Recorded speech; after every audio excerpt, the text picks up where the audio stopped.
Hello there, and welcome to the Just Science for Sleep channel. I'm so glad you found your way here. Maybe you had a long day, or maybe you're the kind of person who likes falling asleep to deep thoughts and ocean mysteries rather than counting sheep.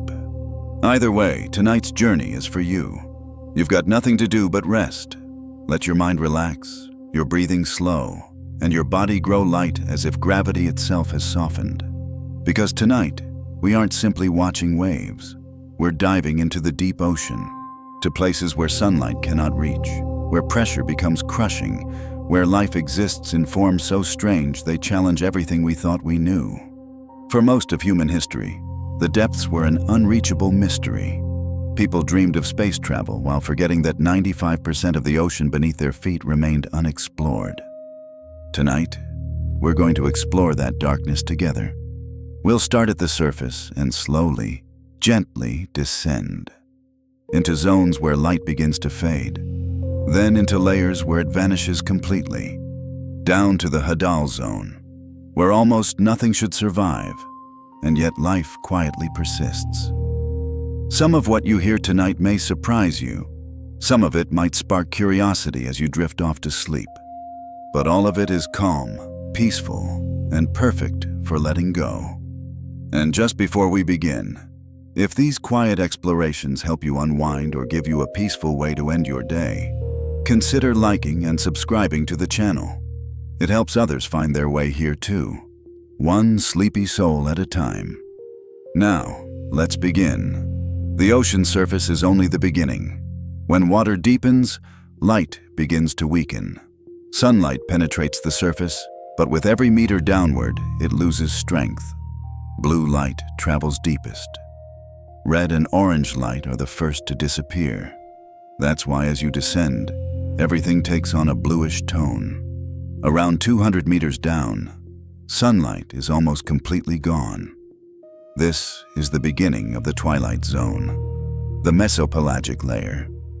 Here, at the boundary between light and darkness, the ocean truly begins to transform into something mysterious. Humans have spent billions exploring space. We went to the moon. We sent robots to Mars, but 95% of our own planet's ocean remains unmapped. Think about that for a moment.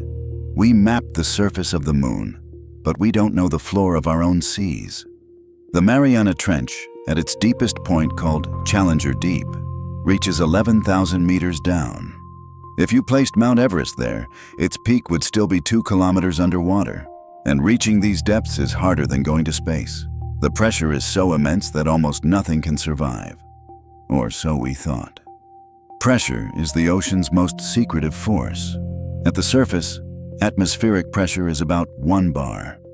You don't feel the air because your body is used to it. But for every 10 meters you descend, pressure increases by 1 bar. At 100 meters, it's 11 bars. At 1,000 meters, it's 101 bars. In the Mariana Trench, pressure reaches around 1,100 bars. That's 1 ton of weight pressing on every square centimeter. It would crush a human instantly. It would bend and collapse a submarine. And yet, life exists there. How? No one knows for certain. Living things adapt to pressure. Some fish live so deep that if you bring them to the surface quickly, they explode. Literally. The pressure inside their bodies can't handle the sudden drop in external pressure. Eyes bulge outward. Swim bladders rupture. Their bodies are calibrated for the crushing weight of the deep, and without it, they fail. These creatures are built for a world we can barely visit, let alone survive in. The ocean has layers, like a cake made of water. Scientists divide it into zones based on depth and light. The sunlight zone, or epipelagic, goes down to about 200 meters. This is where most marine life exists. Coral reefs, dolphins, sea turtles, and nearly everything you picture when you think of the ocean. Then comes the twilight zone, from 200 to 1,000 meters.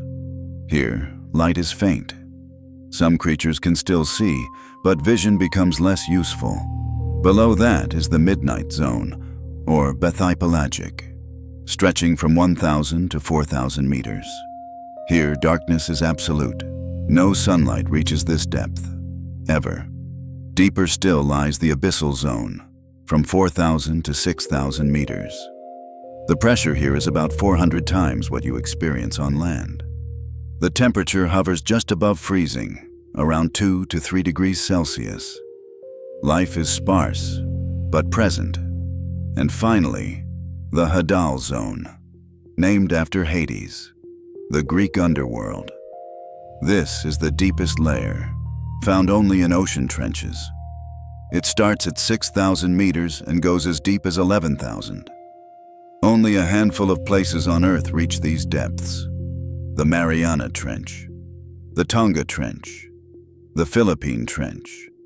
These are Earth's deepest scars, carved into the ocean floor by tectonic forces over millions of years. At 200 meters, you enter perpetual twilight. Sunlight is faint, filtered through layers of water. Colors begin to vanish. Reds are already gone. Yellows and greens fade next. Everything appears in shades of blue and gray. This is the Mesopelagic Zone, a realm of half-light and growing mystery. Many creatures here have developed enormous eyes to capture every last photon of light. Others have abandoned vision entirely and rely on other senses. Touch, vibration, chemical detection. The water here feels different, heavier, colder. You're entering a world where the rules change. Bioluminescence is common in the twilight zone. When light from above fades, creatures make their own. Over 90% of animals in the deep ocean produce light through chemical reactions in their bodies. Some use it to attract prey, others to confuse predators. Some flash patterns to communicate with mates. The deep ocean is not truly dark. It's filled with living lights, soft glows, quick flashes, and eerie pulses. Imagine drifting through this zone. You'd see pinpricks of blue and green light appearing and disappearing, like fireflies, but underwater.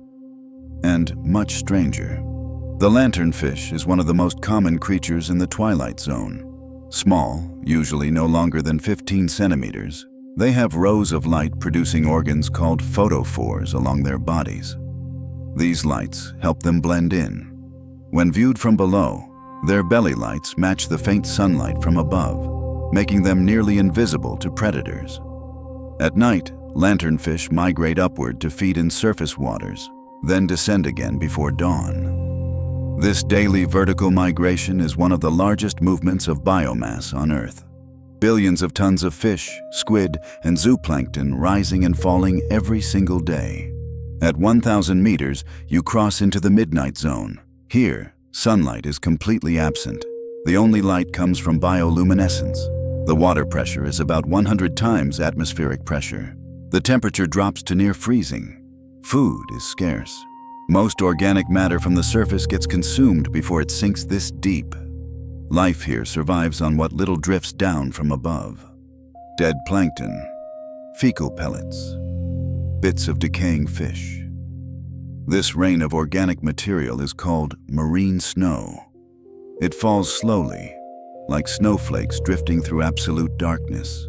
And deep sea creatures wait below, feeding on whatever reaches them. The anglerfish is perhaps the most iconic deep-sea predator. Females carry a bioluminescent lure dangling in front of their mouths. The lure glows softly, attracting curious prey in the darkness. When something comes close, the anglerfish strikes. Its jaws are enormous relative to its body. Its teeth angle inward, preventing escape. The anglerfish doesn't chase prey. It simply waits, a patient hunter in the void. And the males? They're much smaller. Some species of male anglerfish attach themselves to females permanently, fusing their bodies together. The male loses most of his organs and becomes a living sperm packet. It's one of nature's strangest reproductive strategies. Giant squid live somewhere in the midnight zone. For centuries, they were legends. Sailors told stories of enormous tentacled monsters. Most people dismissed these tales as myth. But giant squid are real. They can grow up to 13 meters long. Their eyes are the largest in the animal kingdom, up to 30 centimeters in diameter. That's the size of a dinner plate. These massive eyes capture even the faintest light, helping the squid detect movement in near total darkness. Despite their size and fame, giant squid have never been observed alive in their natural habitat until very recently. They remain one of the ocean's great mysteries. At 2,000 meters, the water is pitch black and near freezing. Pressure is 200 times atmospheric. Your body, if unprotected, would be crushed instantly. Lungs would collapse, bones would compress, and yet fish swim here. Crustaceans crawl along the sea floor. Jellyfish drift through the water column. How do they survive? Their bodies are adapted in ways that seem almost alien. Some fish have no swim bladders, the organ that helps fish control buoyancy. Instead, they have soft, gelatinous bodies with minimal bone structure. Their flesh is watery, their muscles weak. They don't need to move quickly. There's nowhere to go. The gulper eel is one of the strangest fish in the deep. It has an enormous mouth, far larger than its body, capable of swallowing prey whole. Its stomach can expand to accommodate meals much bigger than itself. Because food is so scarce in the deep, when a gulper eel finds something to eat, it eats everything. No opportunity is wasted. The eel's body is mostly mouth and stomach. It doesn't need speed or strength. It needs only patience and an enormous capacity to consume. At 3,000 meters, you're in the lower midnight zone. The pressure here is 300 times what you experience on land. If you could somehow survive the crushing force, you'd notice something else. Silence. Sound travels through water, but there's almost nothing here to make sound. No waves, no wind, no large populations of animals. Just the occasional crack or groan of the ocean floor shifting. Just the faint hum of currents moving through the abyss. It's the quietest place on Earth.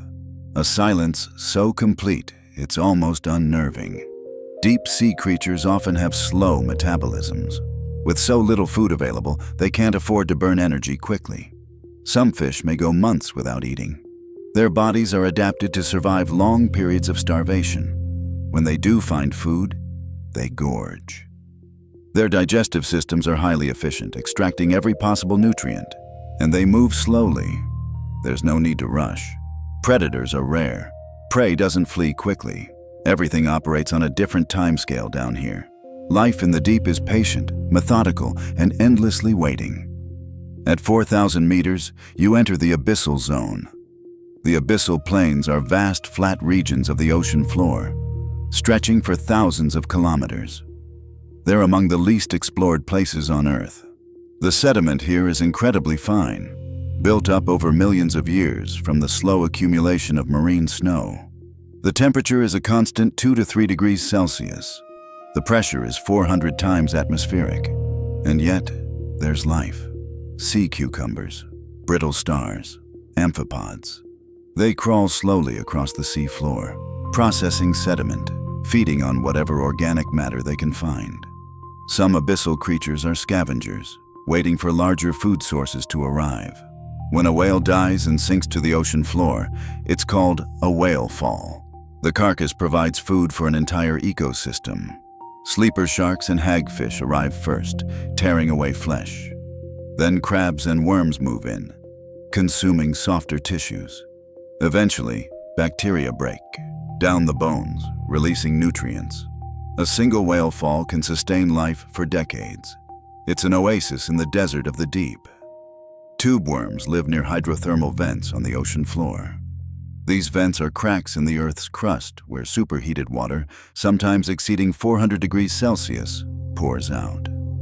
The water is rich in minerals and chemicals. Tube worms have no mouths, no stomachs, no digestive systems. Instead, they house bacteria inside their bodies. The bacteria convert chemicals from the vent into energy, and the worms absorb nutrients directly. It's a symbiotic relationship. The worms provide a home. The bacteria provide food. And together, they thrive in one of the harshest environments on Earth. At 5,000 meters, the ocean floor is mostly barren. Sediment stretches endlessly. Life is sparse, but even here, there are mysteries. Strange tracks have been found on the abyssal plain. Long, straight grooves carved into the sediment. No one knows what made them. Some scientists think they're created by deep-sea creatures we haven't identified yet. Others believe they might be geological features. The ocean keeps its secrets well. Can you imagine being in this darkness?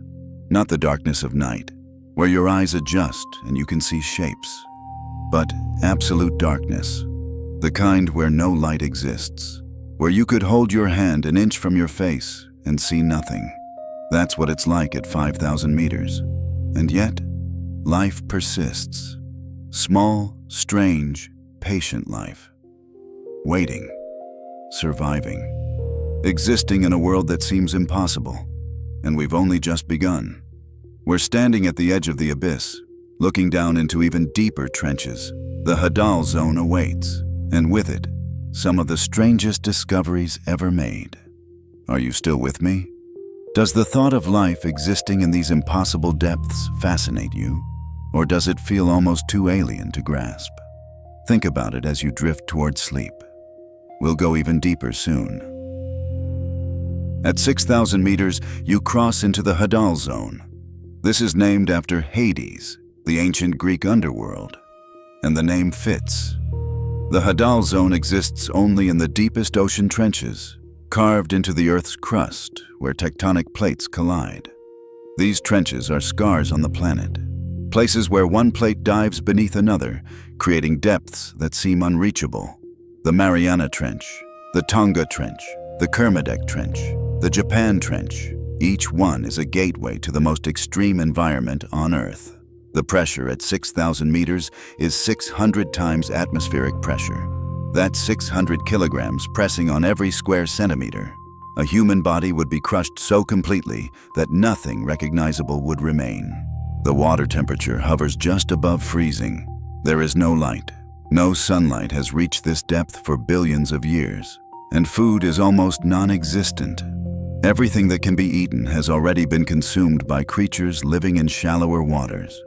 What little organic matter reaches the Hadal Zone is ancient, degraded, nearly worthless as nutrition. And yet, life is here. Scientists once believed the deep ocean was lifeless. In the 1800s, many researchers thought that below a certain depth, perhaps 500 or 1,000 meters, no life could exist. The pressure was too great, the cold too intense, the darkness too complete. They called this theoretical boundary the Azoic Zone, the lifeless zone. But they were wrong. Every time humans have explored deeper, they've found life. Every trench expedition, every deep-sea submersible dive, every remotely operated vehicle sent into the abyss has discovered creatures living in conditions we thought were impossible. The first deep-sea expedition to challenge this belief was the HMS Challenger voyage in the 1870s. The crew dredged samples from depths exceeding 8,000 meters, and they found life. Strange worms, unusual crustaceans, organisms that had adapted to crushing pressure and eternal darkness. This discovery changed oceanography forever. It proved that life could exist anywhere on Earth, no matter how extreme the conditions. And it raised a question we're still trying to answer. What are the limits of life? The Mariana Trench is the deepest place on Earth. Its lowest point, Challenger Deep, lies nearly 11,000 meters below the surface. That's deeper than Mount Everest is tall. If you dropped a steel ball from the surface, it would take over an hour to reach the bottom, falling through darkness the entire way. The pressure at Challenger Deep is over 1,000 bars. That's more than 8 tons per square inch. It would crush a car into a cube smaller than a shoebox. Only 4 people have ever descended to Challenger Deep. In 1960, Jacques Piccard and Don Walsh reached the bottom in a submersible called the Trieste. The journey took nearly 5 hours, descending through absolute darkness. When they reached the bottom, they looked out through a small porthole and saw something unexpected. A fish. A flatfish lying on the seafloor. It proved that even at the deepest point on Earth, life existed. Decades later, in 2012, filmmaker James Cameron made a solo dive to Challenger Deep. And in 2019, Victor Vescovo completed multiple dives, exploring the trench in greater detail. Each expedition found life. The creatures living in the hadal zone are called piezophiles. That means pressure-loving. Their cells are structured differently than surface organisms. Their proteins are stabilized in ways that prevent them from collapsing under immense pressure. Some of these adaptations are so unique that scientists are studying them for potential applications in medicine and engineering. These creatures might hold secrets about how to build materials that can withstand extreme conditions, or how to preserve biological molecules under stress. Snailfish live deeper than almost any other vertebrate. One species, the Mariana snailfish, has been recorded living at depths exceeding 8,000 meters. It's a small, translucent creature with soft, gelatinous skin and minimal bone structure. Its body is mostly water, which makes it less compressible under pressure. It has no scales. Its eyes are small and likely non-functional. It doesn't need to see. Instead, it relies on vibration sensors along its body to detect prey. The snailfish is a master of survival in a world that would destroy most life instantly. Amphipods are small crustaceans that thrive in the hadal zone. Some species have been found at depths of 10,000 meters. They're scavengers, feeding on whatever organic material drifts down from above. In experiments, scientists have placed bait on the ocean floor at extreme depths. Within hours, swarms of amphipods arrive, covering the bait completely. They devour it in a feeding frenzy, then disappear back into the darkness. These amphipods are often much larger than their shallow water relatives. Some hadal amphipods grow to 15 centimeters long. Gigantism is common in the deep. With less competition and more time to grow, some species evolve into larger forms. The hadal zone is not uniform. Each trench has its own unique ecosystem. The creatures in the Mariana Trench are different from those in the Tonga Trench, even though the environment seems similar. This suggests that these trenches are isolated from one another, separated by vast stretches of shallower ocean floor. Life in one trench cannot easily migrate to another. Over millions of years, this isolation has led to the evolution of distinct species in each trench. The hadal zone is not one environment. It's many, each with its own evolutionary history. Exploring the hadal zone is incredibly difficult. The pressure makes it nearly impossible to build submersibles that can survive. Most deep-sea vehicles are limited to depths of 6,000 meters. To go deeper requires special materials and designs. Titanium spheres, reinforced viewports, systems that can operate under crushing force, and even then, failures are common. Viewports crack, seals fail, electronics malfunction. The deep ocean is unforgiving. Remotely operated vehicles, or ROVs, are often used instead of crewed submersibles. These are robots controlled from ships on the surface. They're connected by long tethers that supply power and transmit data. ROVs have cameras, sampling arms, and sensors. They can collect specimens, take measurements, and record video. But even ROVs face challenges. The tether can break under its own weight. Currents can push the vehicle off course, and communication delays make real-time control difficult. Every deep-sea expedition is a gamble against the ocean's power. Autonomous underwater vehicles, or AUVs, operate without tethers. They're programmed to dive, explore, and return on their own. Some AUVs have explored areas of the hadal zone that no human has ever seen. They map the seafloor using sonar. They measure temperature, salinity, and chemical composition, and they do it all in darkness, navigating by instruments alone. These robots are our eyes in the abyss. The seafloor at hadal depths is covered in fine sediment. This sediment is made of clay, minerals, and the remains of tiny organisms that died in surface waters millions of years ago. It's called ooze. There's calcareous ooze, made from the shells of microscopic plankton, and siliceous ooze, made from the skeletons of diatoms and radiolarians. The ooze accumulates slowly, just a few millimeters every 1,000 years. The sediment on the deepest ocean floor is ancient, undisturbed, and holds a record of Earth's history going back millions of years. Some trenches have mud volcanoes. These are not true volcanoes, but mounds of sediment pushed up from deep within the Earth's crust. They release methane and other gases.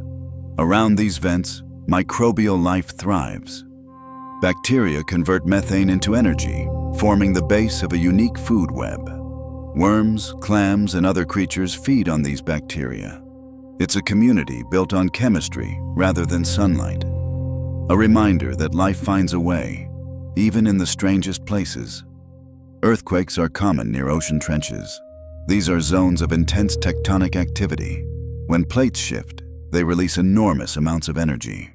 Underwater earthquakes can trigger tsunamis, massive waves that travel across entire ocean basins. The seafloor itself can rise or fall several meters in seconds. For creatures living in the Hadal zone, these events are catastrophic. Sediment is stirred up, structures collapse, and yet, life recovers. Within weeks or months, organisms return to the disturbed areas. They rebuild, they adapt, they continue. The deep ocean is one of the last truly unexplored frontiers on Earth. We've sent more people to the moon than to the bottom of the Mariana Trench. We have better maps of Mars than we do of our own ocean floor. This isn't because we don't care. It's because the ocean is incredibly difficult to explore. Space is a vacuum, but at least it doesn't crush you. The deep ocean is hostile in ways that space is not. It presses in from all sides. It corrodes materials. It hides everything in darkness. There may be species in the Hadal zone that we've never seen. Large species, fish, squid, creatures that live their entire lives in the deepest parts of the ocean and never venture into shallower waters. We simply don't know. Every deep sea expedition discovers new species, worms with no known relatives, crustaceans with bizarre adaptations, microbes that survive in conditions we thought were lethal. The ocean is still full of surprises. Some scientists believe there could be as many undiscovered species in the deep ocean as there are known species on land. That's millions of organisms waiting to be found. And we're discovering them slowly, a few dozen new species each year. At this rate, it would take thousands of years to catalog everything. And that's assuming the ocean doesn't change. But it is changing. Water temperatures are rising. Ocean chemistry is shifting. The deep ocean is not isolated from the surface. What happens above eventually affects what happens below. Plastic has reached the Hadal zone. In recent years, scientists have found plastic fibers and microplastics in the stomachs of creatures living at depths exceeding 10,000 meters. Plastic bottles, fishing nets, packaging materials. All of it sinks slowly over decades until it reaches the deepest parts of the ocean, and it doesn't degrade.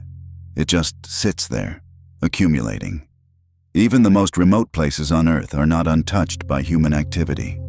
The deep ocean is also being explored for resources. There are valuable minerals on the ocean floor. Manganese nodules, cobalt-rich crusts, rare earth elements. Mining companies are interested in extracting these materials. But the environmental impact is uncertain. Disturbing the seafloor could destroy ecosystems that took millions of years to develop. And once destroyed, they may never recover. We're standing at a crossroads. Do we exploit the deep ocean, or do we protect it? There's beauty in the Hadal zone, even though humans can barely perceive it. The slow drift of sediment, the faint glow of bioluminescent creatures, the strange alien forms of life that exist nowhere else. It's a world unto itself, operating by rules we're only beginning to understand. And it's been here, largely unchanged, for hundreds of millions of years, long before humans, long before dinosaurs, long before complex life walked on land. Imagine floating in the darkness at 10,000 meters. No light, no sound except the faint hum of your equipment. The pressure so great that your body would collapse if not for the protective shell around you. And yet, you're not alone. Somewhere in that darkness, creatures are moving, feeding, living. They've never seen sunlight. They've never experienced warmth. They know only cold, pressure, and darkness. And somehow, they thrive.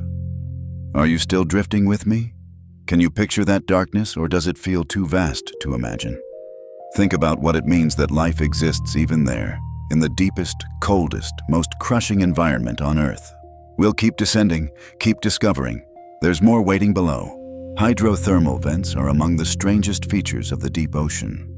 These are cracks in the seafloor where superheated water erupts from beneath the Earth's crust. The water can reach temperatures of 400 degrees Celsius or higher. That's hot enough to melt lead. And yet, the water doesn't boil. Why? Because the pressure is so immense that water's boiling point rises dramatically. At the surface, water boils at 100 degrees Celsius. At 3,000 meters depth, it doesn't boil until it reaches over 300 degrees. The laws of physics change under pressure. These vents were discovered by accident in 1977. Scientists were exploring the Galapagos Rift, a volcanic zone on the ocean floor, using a submersible called Alvin. They expected to find barren rock. Instead, they found thriving ecosystems. Giant tube worms, clams the size of dinner plates, swarms of shrimp, forests of bacteria, all clustered around vents spewing black, mineral-rich water. It was a discovery that changed biology forever. Life didn't need sunlight, it only needed energy. And these vents provided energy in abundance. The water coming from hydrothermal vents is rich in chemicals: hydrogen sulfide, methane, iron, manganese. These chemicals are toxic to most life, but for certain bacteria, they're food. These bacteria perform chemosynthesis, converting chemicals into energy the same way plants convert sunlight into energy through photosynthesis. The bacteria form the base of the food chain. Everything else feeds on them, either directly or indirectly. Tube worms house bacteria inside their bodies. Clams filter bacteria from the water. Shrimp graze on bacterial mats. It's an entire ecosystem built on chemistry instead of light. There are two main types of hydrothermal vents: black smokers and white smokers. Black smokers release water so rich in metal sulfides that it looks like billowing black smoke. When the hot water meets the cold ocean water, minerals precipitate out, forming tall chimneys that can grow several meters high. Some chimneys are over 50 meters tall. They're fragile, built from deposited minerals, and they grow slowly over decades. White smokers are cooler and release lighter-colored minerals. They support different communities of organisms, often more diverse than black smokers. The temperature gradient around a vent is extreme. The water directly at the vent can be over 300 degrees. Just a few centimeters away, it's near freezing. Organisms living here must tolerate both extremes. Some shrimp can withstand temperatures that would cook most animals. They move in and out of hot zones, feeding on bacteria and then retreating to cooler water. It's a constant dance between heat and cold, between feeding and survival. Some vent creatures have no known relatives anywhere else on Earth. The Pompeii worm, for example, lives in tubes attached to vent chimneys. It can tolerate temperatures up to 80 degrees Celsius, making it one of the most heat-tolerant animals known. Its back is covered in bacteria that help insulate it from the heat. The worm and the bacteria exist in symbiosis, each helping the other survive in conditions that should be lethal. Vents don't last forever. They can shut down suddenly when tectonic shifts block the flow of water. When a vent dies, the ecosystem collapses.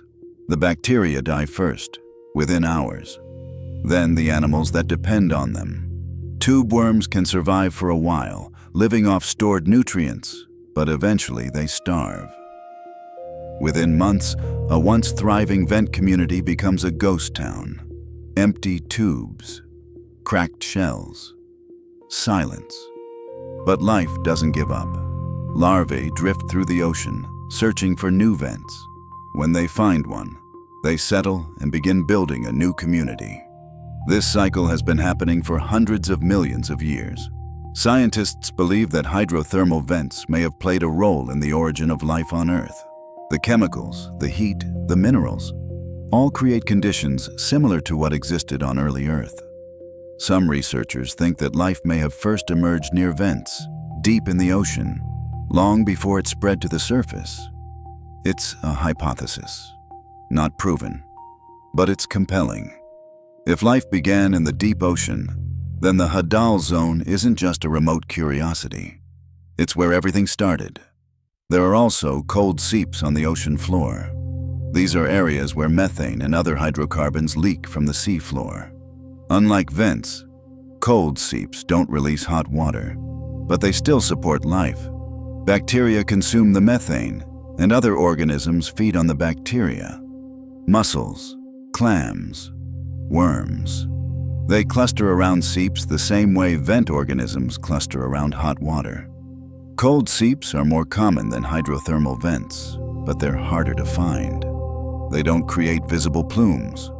They're quiet, subtle, easy to miss. The deep ocean floor is not flat. It has mountains, valleys, and ridges. Mid-ocean ridges stretch for thousands of kilometers, marking the boundaries between tectonic plates. These ridges are where new seafloor is born. Magma rises from the mantle, cools, and forms new crust. The process is slow, just a few centimeters per year, but over millions of years, it creates entire ocean basins. The Atlantic Ocean is widening. The Pacific Ocean is shrinking. The Earth is constantly reshaping itself, and the ocean floor is where much of that change happens. Seamounts are underwater mountains that rise from the ocean floor but don't reach the surface. There are tens of thousands of seamounts scattered across the ocean. Some are over 4,000 meters tall. If they were on land, they'd be among the tallest mountains in the world. But underwater, they're invisible. Seamounts create unique environments. Currents flow around them, bringing nutrients. Fish gather, corals grow. Seamounts are biodiversity hotspots in an otherwise barren expanse. Deep sea corals exist in the darkness, unlike shallow water corals, which rely on symbiotic algae for energy. Deep sea corals are carnivorous. They capture tiny particles of food drifting past.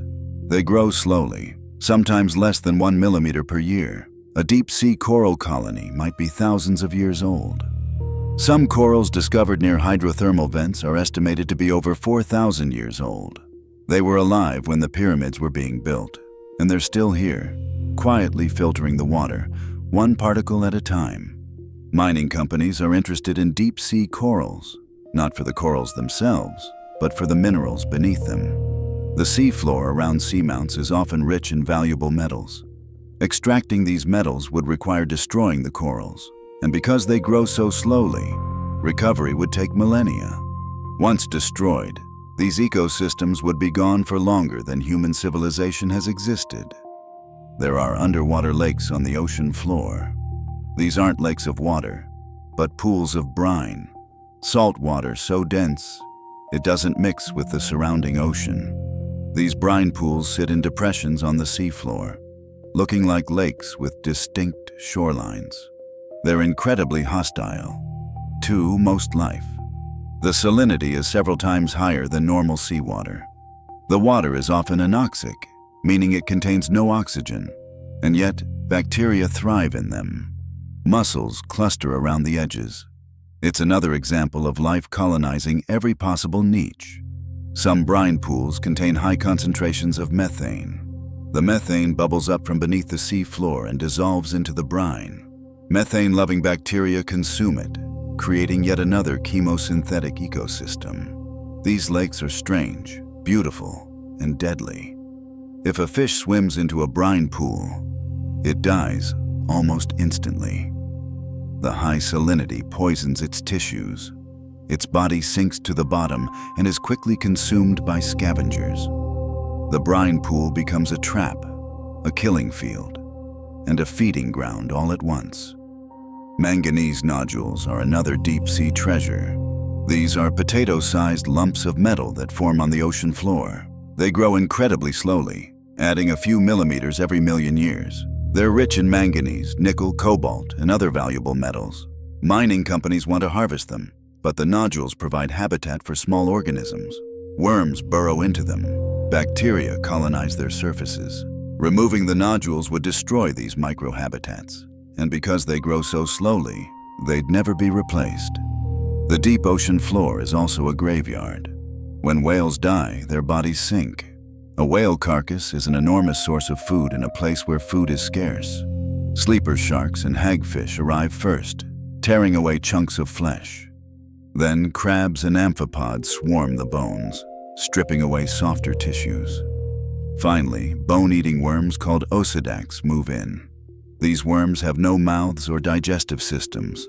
Instead, they burrow into the bones and use bacteria to digest the fats and oils inside. A single whale fall can sustain life for 50 years or more. Scientists have found whale skeletons on the ocean floor that are centuries old, still hosting communities of organisms. These skeletons are like islands in the deep, scattered oases in an otherwise empty desert. And they're connected. Larvae from one whale fall can drift through the ocean and colonize another. Over time, this creates a network of whale fall communities, linked by the slow migration of larvae through the abyss. Shipwrecks also become habitats. When a ship sinks, it brings materials that don't naturally occur in the deep ocean. Wood, metal, rope. These materials are colonized by organisms looking for hard surfaces to attach to. Corals grow on shipwrecks. Fish shelter inside them. Over decades, a shipwreck becomes an artificial reef, teeming with life. Some shipwrecks from World War II are now covered in corals and inhabited by species that didn't exist in those waters before the ship sank. Submarines have explored some shipwrecks in the Hadal Zone. The deeper the wreck, the better preserved it is. At extreme depths, there are fewer organisms capable of breaking down wood and metal. The cold water and high pressure slow decay. Shipwrecks in the deep can remain intact for centuries, frozen in time, silent monuments to human exploration and disaster. There are sounds in the deep ocean, though they're rare. The creak of tectonic plates shifting, the rumble of underwater landslides, the low-frequency calls of whales, which can travel thousands of kilometers through water. Some of these sounds are mysterious. In the 1990s, researchers recorded an ultra-low frequency sound called the bloop. It was one of the loudest sounds ever recorded in the ocean, louder than any known animal. For years, its source was unknown. Eventually, scientists determined it was likely caused by an iceberg fracturing and breaking apart. But for a while, it was a mystery, and the ocean still holds sounds we haven't identified. The deep ocean is also incredibly quiet. In shallow waters, there's constant noise, waves crashing, fish vocalizing, dolphins clicking, shrimp snapping. But in the abyss, there's almost nothing, just the hum of currents, the occasional groan of the earth shifting. It's a silence so profound, it's almost oppressive. Imagine being in that silence, surrounded by darkness, with pressure pressing in from all sides. It's the closest thing to sensory deprivation that exists naturally on Earth.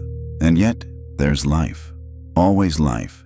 In every corner of the ocean, no matter how deep or dark or cold or pressurized, something survives. Something habite. Something thrives. The ocean is patient. It doesn't demand that life fit a specific mold. It simply presents conditions and life finds a way. Does that amaze you? Or does it feel almost inevitable now that we've come this far? Think about it. 11,000 meters down, life persists. What does that say about the resilience of biology?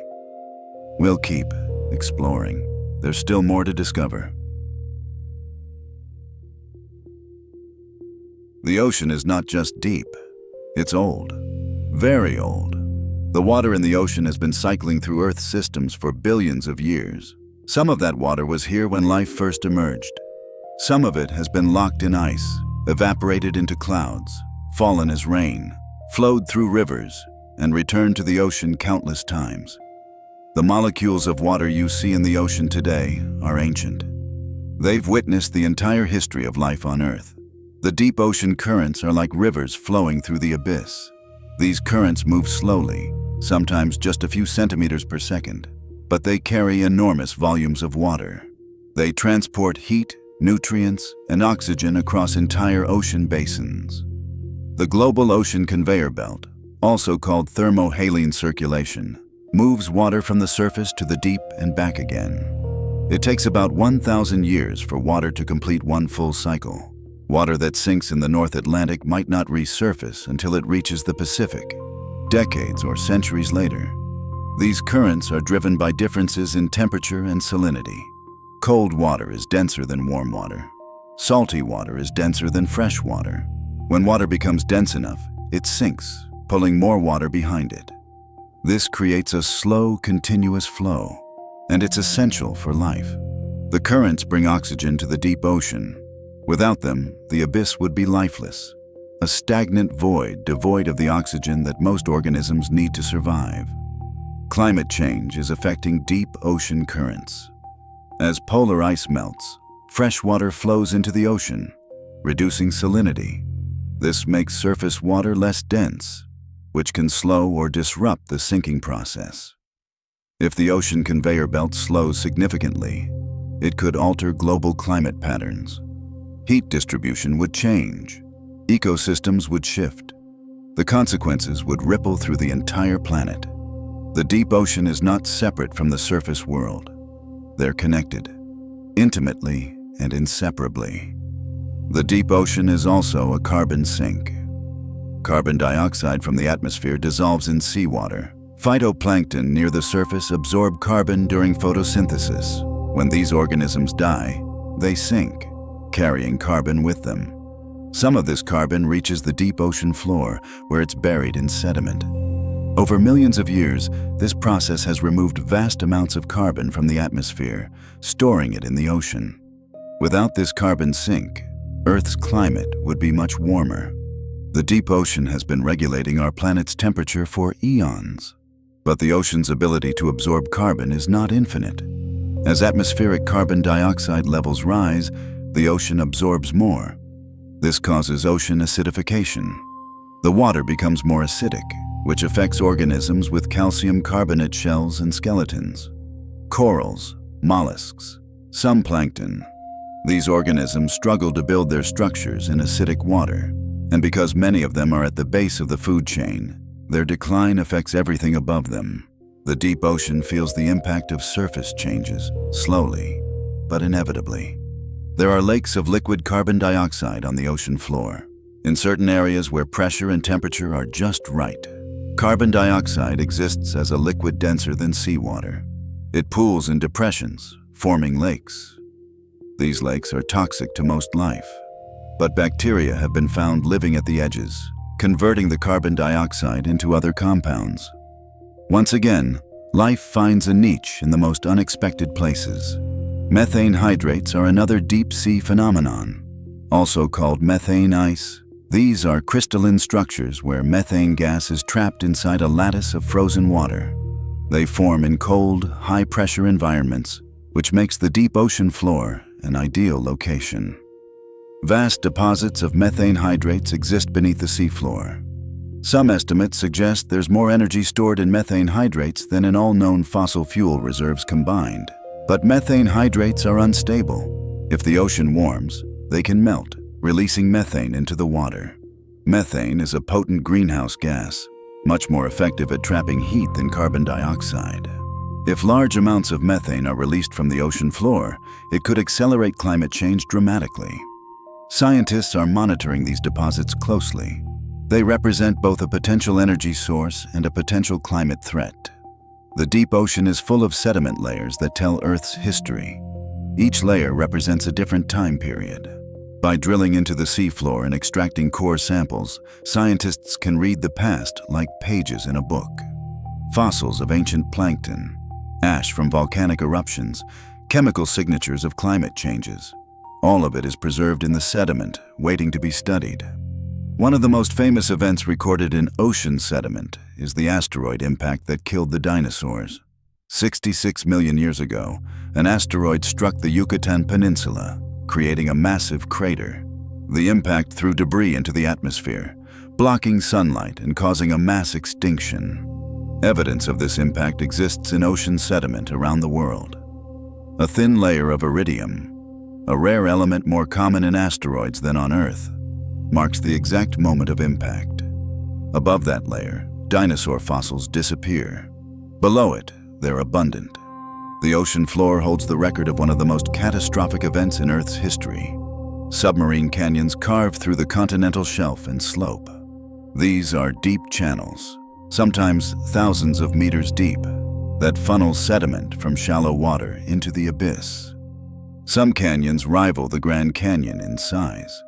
The Monterey Canyon off the coast of California is over 95 kilometers long and up to 2 kilometers deep. Water rushes through these canyons in underwater avalanches called turbidity currents, carrying sediment, organic material, and sometimes entire organisms into the deep.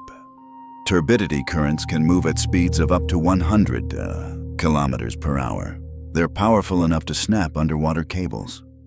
In 1929, an earthquake off the coast of Newfoundland triggered a massive turbidity current.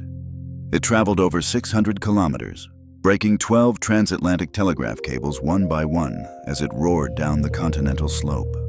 By studying the timing of the cable breaks, scientists calculated the speed of the current. It was one of the first direct measurements of a deep-sea process. The continental shelf is the shallow, relatively flat area extending from the coastline before it drops off into the deep. The continental slope is the steep descent from the shelf to the abyssal plain, and the continental rise is the gradual accumulation of sediment at the base of the slope. These features define the transition from land to deep ocean, and they're where much of the ocean's productivity occurs. Nutrients from rivers flow across the shelf. Upwelling brings deep water to the surface. Fish spawn. Whales feed. The shelf is a boundary, a meeting place between two worlds. Submarine landslides can occur on the continental slope.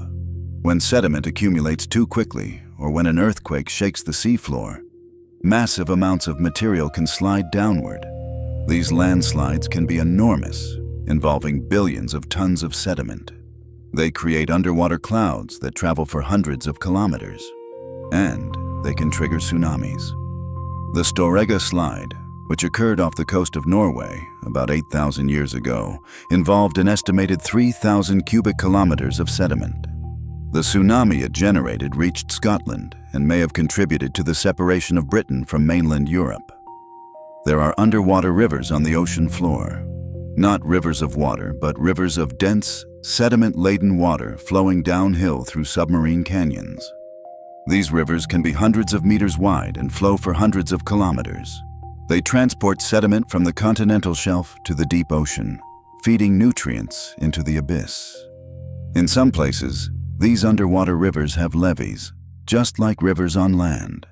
Sediment builds up along the edges, containing the flow and creating distinct channels.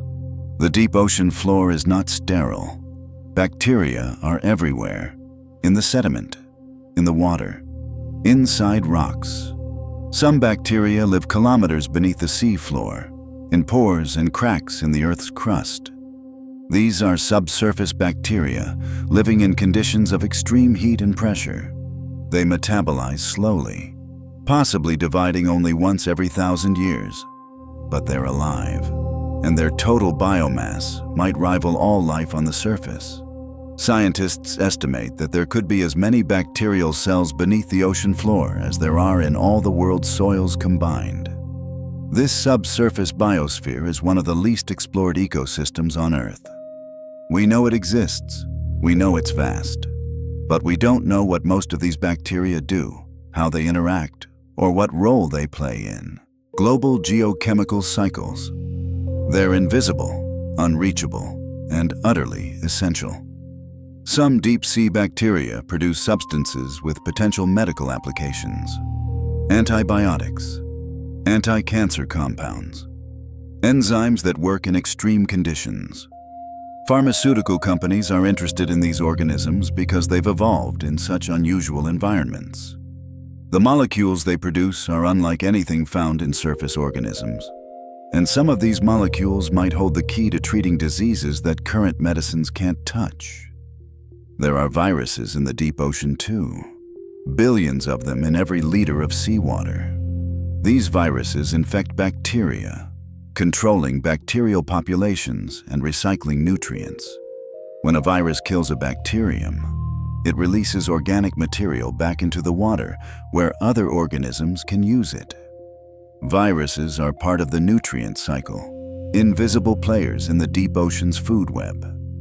The deep ocean is a place of extremes, but it's also a place of stability.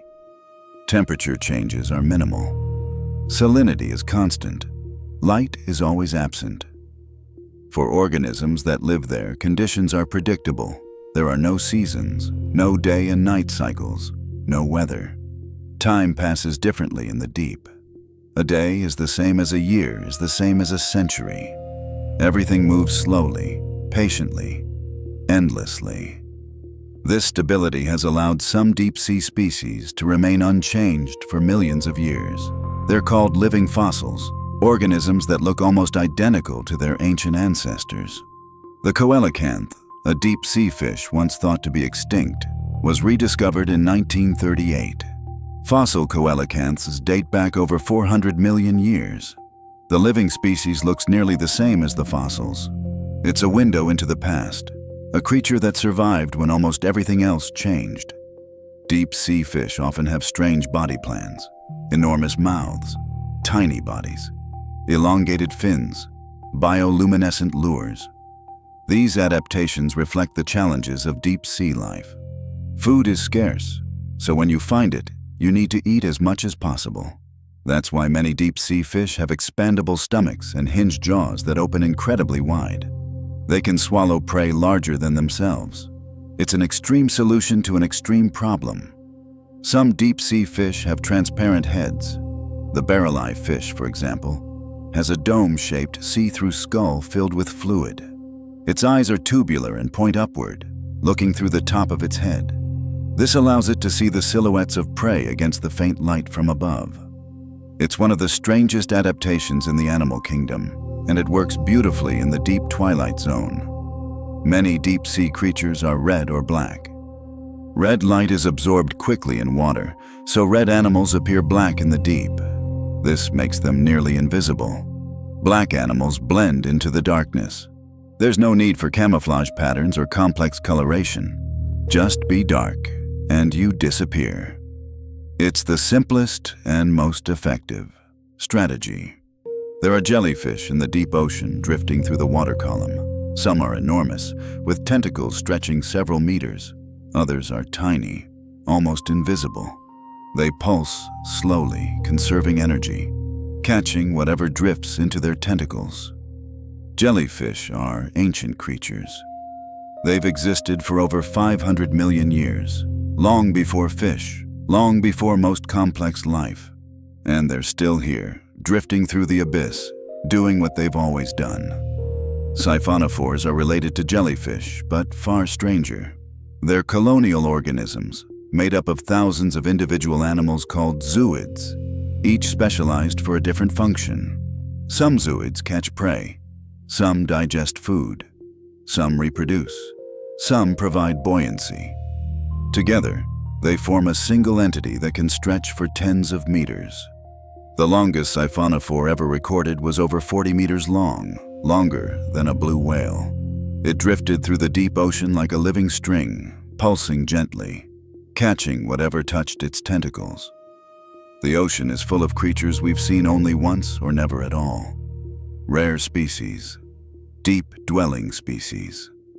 Species that live in places we can't easily reach.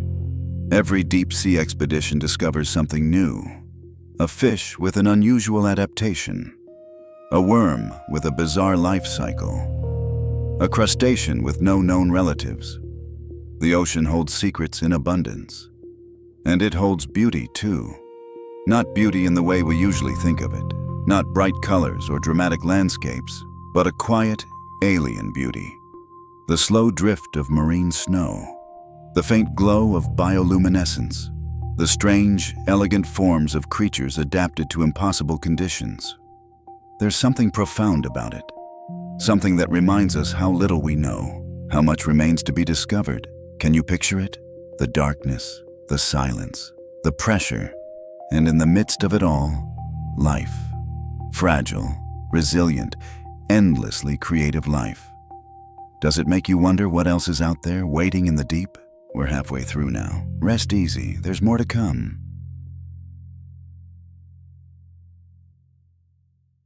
The ocean is layered not just by depth, but by density. Cold, salty water sinks. Warm, fresh water rises. This creates invisible boundaries in the ocean called pycnoclines. At these boundaries, water properties change sharply. Temperature drops. Salinity increases. Density shifts. These layers act like barriers, preventing mixing between surface and deep water. Nutrients trapped below the pycnocline can't easily reach the surface, and oxygen from the surface doesn't penetrate downward efficiently. The ocean is stratified, separated into distinct zones that rarely interact. Oxygen minimum zones exist in certain parts of the ocean. These are layers, usually between 200 and 1,000 meters deep, where oxygen levels drop to nearly zero. Most animals can't survive there, but some have adapted. Certain jellyfish, some squid. Specialized fish. They've evolved to function with minimal oxygen, slowing their metabolism, moving less, existing in a state of near-suspended animation. It's life on the edge of possibility. Dead zones are expanding in some coastal areas. These are regions where oxygen has been depleted entirely, usually due to pollution. Fertilizer runoff feeds algae blooms. When the algae die, bacteria consume them, using up all available oxygen in the process. The water becomes anoxic. Fish flee. Bottom-dwelling creatures suffocate. What remains is a silent, lifeless zone. And these zones are growing. The Gulf of Mexico has a dead zone that can be thousands of square kilometers in size. It appears every summer, then dissipates when conditions change. The deep ocean absorbs sound differently than air. Low-frequency sounds travel farther in water. A whale's call can cross entire ocean basins. During the Cold War, the US military installed underwater microphones to detect Soviet submarines. These hydrophone arrays picked up sounds from thousands of kilometers away. Earthquakes, volcanic eruptions, ice breaking, and whales. The songs of whales echoing through the deep, across distances so vast they seemed almost impossible. One sound recorded by these arrays became famous. It was called the 52 Hz whale. Most blue whales vocalize at frequencies between 10 and 40 Hz. But this whale sang at 52 Hz, higher than any other blue whale. It was recorded year after year, always alone, always singing at the same unusual frequency. People called it the loneliest whale in the world. Its calls didn't match the frequencies other whales used, so it may have been unable to communicate with them. Whether it was truly alone or simply different, no one knows. But its song became a symbol of isolation in the vast ocean. Whales are the largest animals to have ever lived on Earth. The blue whale can grow to over 30 meters long and weigh more than 170 tons. That's heavier than any dinosaur that ever existed. Its heart is the size of a small car. Its blood vessels are wide enough for a human child to swim through, and it feeds on some of the smallest organisms in the ocean. Krill, tiny shrimp-like crustaceans that swarm in massive schools. A blue whale can consume up to 4 tons of krill in a single day during feeding season. Whales dive deep. Sperm whales are among the deepest divers, reaching depths of over 2,000 meters. They hunt for giant squid in the darkness, holding their breath for up to 90 minutes.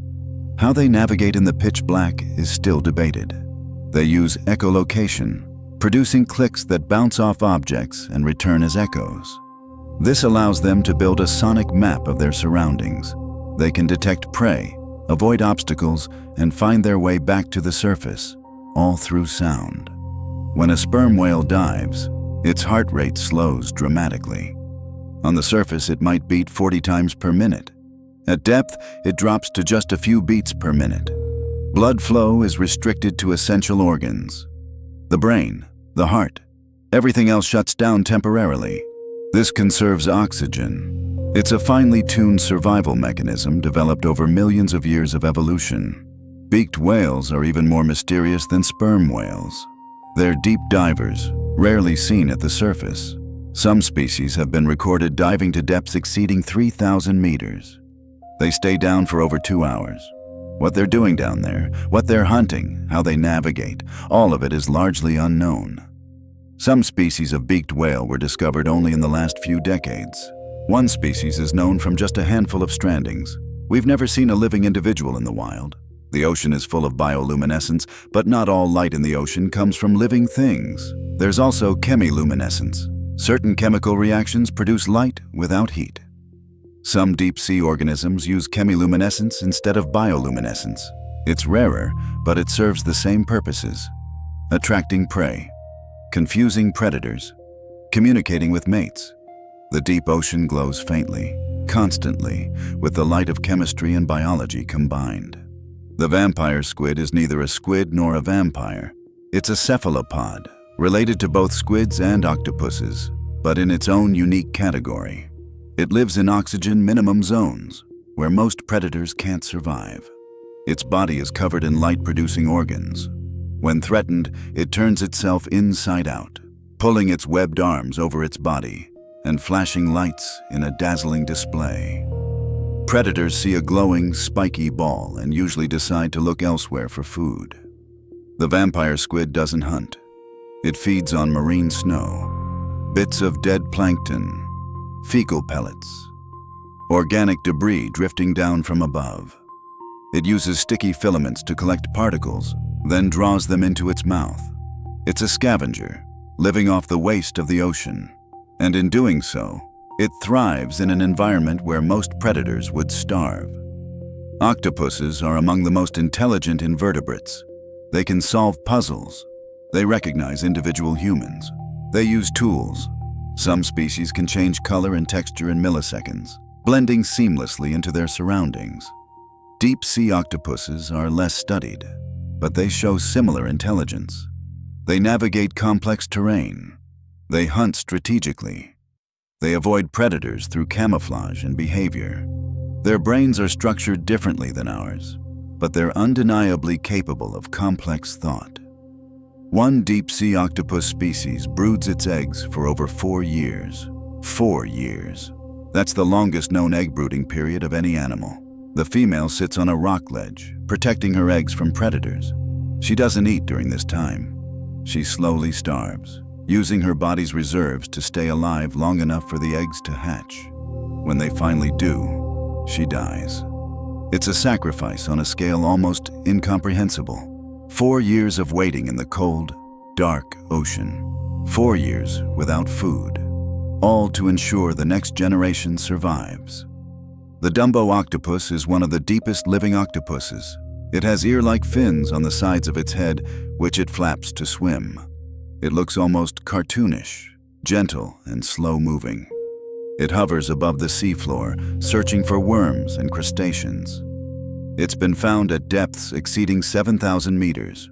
It's small, usually no bigger than a human hand, and it's surprisingly common in the Hadal zone, one of the few predators that can thrive in that extreme environment. Deep-sea fish often have strange reproductive strategies. Some species reproduce only once in their lifetime, then die. Others have extremely long lifespans and reproduce slowly over decades. The orange roughy, a deep-sea fish commercially harvested for food, can live over 100 years. It doesn't reach sexual maturity until it's around 30 years old. This makes it extremely vulnerable to overfishing. If too many adults are removed, the population can't recover quickly, and in many areas, orange roughy populations have collapsed. Fishing in the deep ocean is controversial. The fish grow slowly. They reproduce late in life, and the ecosystems they inhabit are fragile. Bottom trawling, a method where nets are dragged across the sea floor, destroys everything in its path. Corals, sponges, worms. Entire communities are scraped away to catch a few fish. And because deep-sea ecosystems recover so slowly, the damage can last for centuries. There are regulations now in some areas. Marine protected areas where fishing is banned. Limits on trawling depths. Efforts to reduce bycatch. But enforcement is difficult. The ocean is vast. Monitoring is expensive. Illegal fishing continues. And the deep ocean, largely out of sight, remains out of mind for most people. The deep ocean provides services we rarely think about. It regulates climate. It produces oxygen through bacterial processes. It cycles nutrients. It stores carbon. Without the deep ocean, Earth's surface would be uninhabitable, and yet, we treat it as an infinite resource, a dumping ground, a place to extract from without consequence. That perspective is changing, but slowly. There are international treaties governing the ocean. The United Nations Convention on the Law of the Sea defines territorial waters, exclusive economic zones, and international waters. It regulates shipping, fishing, and mineral extraction. But enforcement depends on cooperation between nations, and not all nations follow the rules. The deep ocean is a commons, belonging to everyone and no one, which makes it vulnerable. Some people are calling for the deep ocean to be protected before it's exploited, to establish marine reserves in hadal zones, to ban mining until we understand the consequences, to slow or stop deep-sea fishing in areas where ecosystems are fragile. It's a debate about values. Do we prioritize short-term economic gain or long-term ecological health? Do we extract resources now or preserve them for future generations? There's also the question of discovery versus exploitation. Every time we explore the deep ocean, we find something new. A new species, a new ecosystem, a new process we didn't know existed. And every discovery reminds us how little we understand. If we destroy these places before we study them, we lose not just the organisms themselves, but the knowledge they represent. The potential medical compounds, the insights into evolution, the clues about how life survives in extreme conditions. Some scientists argue that the deep ocean is humanity's last frontier. Not space, but the ocean. Space is empty. The deep ocean is full of life. Space is far away. The deep ocean is right here beneath us. We've sent more people into space than to the deepest parts of the ocean. We've invested more money in space exploration than in ocean exploration. But the ocean affects our daily lives in ways space does not. It drives weather patterns. It provides food. It regulates temperature. It's essential, and we've barely begun to understand it. Technology is improving. Autonomous underwater vehicles can now map the seafloor in detail. Remotely operated vehicles can collect samples from extreme depths. Genetic sequencing allows us to identify organisms without needing to see them alive. We're entering an age where deep ocean exploration is becoming more accessible. Not easy, but possible. And with that accessibility comes responsibility. The deep ocean is also being considered as a site for carbon sequestration. Some propose capturing carbon dioxide from the atmosphere and injecting it into the deep ocean, where it would dissolve and remain for thousands of years. Others suggest sinking large amounts of organic material to the ocean floor, locking carbon in sediment. These ideas are controversial. The long-term effects are unknown. Changing ocean chemistry could harm ecosystems, and once done, it can't easily be undone. There are also proposals to fertilize the ocean with iron. In some parts of the ocean, nutrients are abundant, but phytoplankton growth is limited by lack of iron. Adding iron causes phytoplankton blooms. The plankton absorb carbon dioxide. When they die, they sink, carrying carbon to the deep. It sounds promising, but experiments have shown mixed results. Some blooms don't sink. Some release methane instead of sequestering carbon. And unintended consequences are hard to predict. The deep ocean is connected to every part of Earth's system. What happens on land affects the ocean. What happens in the ocean affects the atmosphere. What happens in the atmosphere affects the climate. Everything is linked. And the deep ocean, vast and hidden, plays a crucial role in maintaining the balance. Microplastics have been found in the deepest parts of the ocean. Tiny fragments of plastic, smaller than 5 millimeters. They're in the water, in the sediment, inside organisms. Amphipods collected from the Mariana Trench contained plastic fibers in their guts. No place on Earth is untouched. Even the most remote, least accessible places are contaminated. Plastic doesn't biodegrade. It breaks down into smaller and smaller pieces, But it never disappears. It just becomes harder to see. And these microplastics absorb toxins from the water, PCBs, DDT, heavy metals. When organisms ingest microplastics, they also ingest these toxins.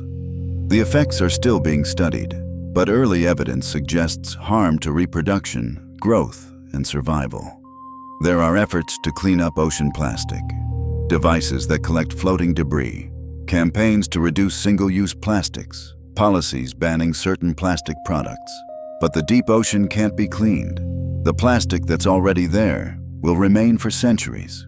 It's a permanent mark of human activity, a layer in the geological record that future scientists will recognize as the Anthropocene, the age of humans. And yet, even knowing this, it's hard to feel hopeless, because the ocean is resilient. Given time, ecosystems recover, species adapt, life finds a way. The question is whether we'll give it that time, whether we'll choose to protect rather than exploit, to study rather than consume, to preserve rather than destroy. The deep ocean asks nothing of us. It doesn't need our attention or our care. It existed long before humans and will exist long after. But if we want to continue benefiting from the ocean, if we want future generations to know its wonders, then we have a responsibility to learn, to protect, to act with wisdom rather than greed. Can you imagine a future where the deep ocean is understood, mapped, and protected? Or does it feel too vast, too distant, to ever fully grasp? Rest with that thought. We're past the midpoint now. Let your mind drift. There's still more waiting in the depths.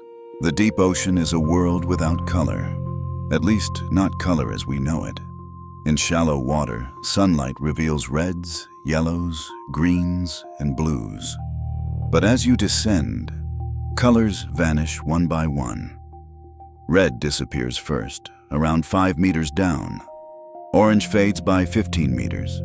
Yellow is gone by 30 meters. By 100 meters, only blues and greens remain. And by 200 meters, even those are nearly gone.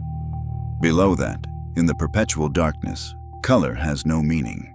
There is only black, gray, and the occasional flash of bioluminescent blue or green. This loss of color has shaped evolution in the deep. Many deep-sea fish have lost the ability to see red light.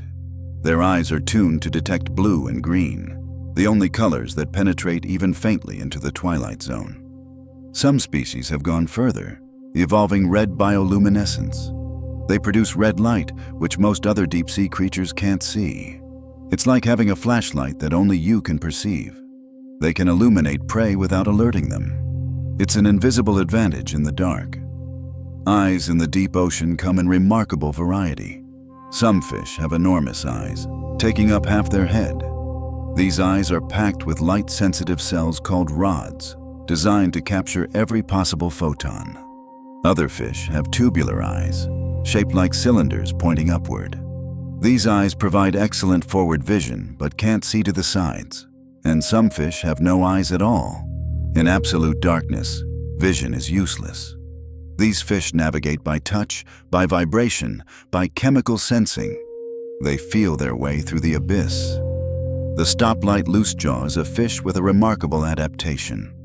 It has red bioluminescent organs beneath its eyes. Most deep-sea creatures can't see red, but the stoplight loosejaw can. It shines red light on potential prey, seeing them clearly while remaining invisible itself. It's like hunting with night vision goggles in a room full of blind creatures. The advantage is overwhelming. Many deep-sea fish have light organs called photophores. These are specialized cells that produce light through chemical reactions. Photophores can be arranged in patterns along the body, creating species-specific signatures. Some fish flash their lights in sequences, possibly to communicate. Others keep them glowing steadily, using them as camouflage. When viewed from below, belly lights can match the faint downwelling light from above, erasing the fish's silhouette. Counter-illumination is a common strategy. By matching the brightness of the background light, an organism becomes nearly invisible. It's most effective in the twilight zone, where there's still some ambient light to match. Deeper down, where there's no light at all, counter-illumination doesn't work. But in that narrow zone between light and dark, it's incredibly effective. Some organisms use bioluminescence to startle predators. When attacked, they release a cloud of glowing particles or fluid. The predator is momentarily blinded or confused, and the prey escapes in the chaos. It's a smokescreen made of light. Squid are particularly good at this.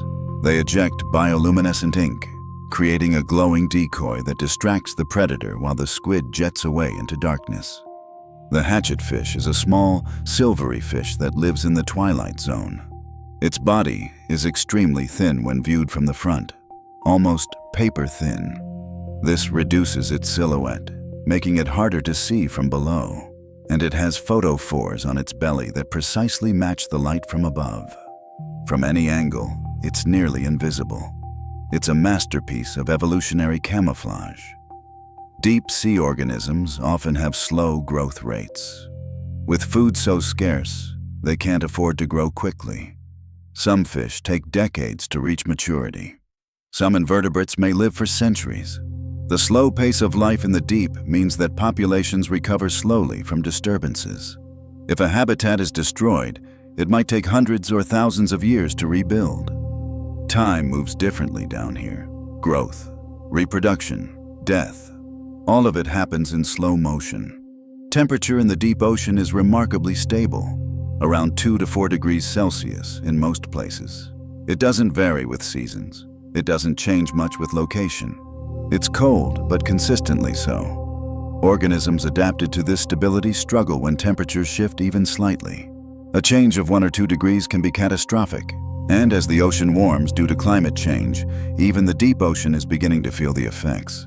Slowly, almost imperceptibly, but measurably. Some deep-sea fish produce antifreeze proteins. These proteins prevent ice crystals from forming in their tissues. Even though the deep ocean is cold, it's usually above freezing. But in polar regions, deep water can drop below 0 degrees Celsius.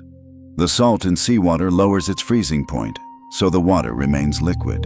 But without antifreeze proteins, fish tissues would freeze.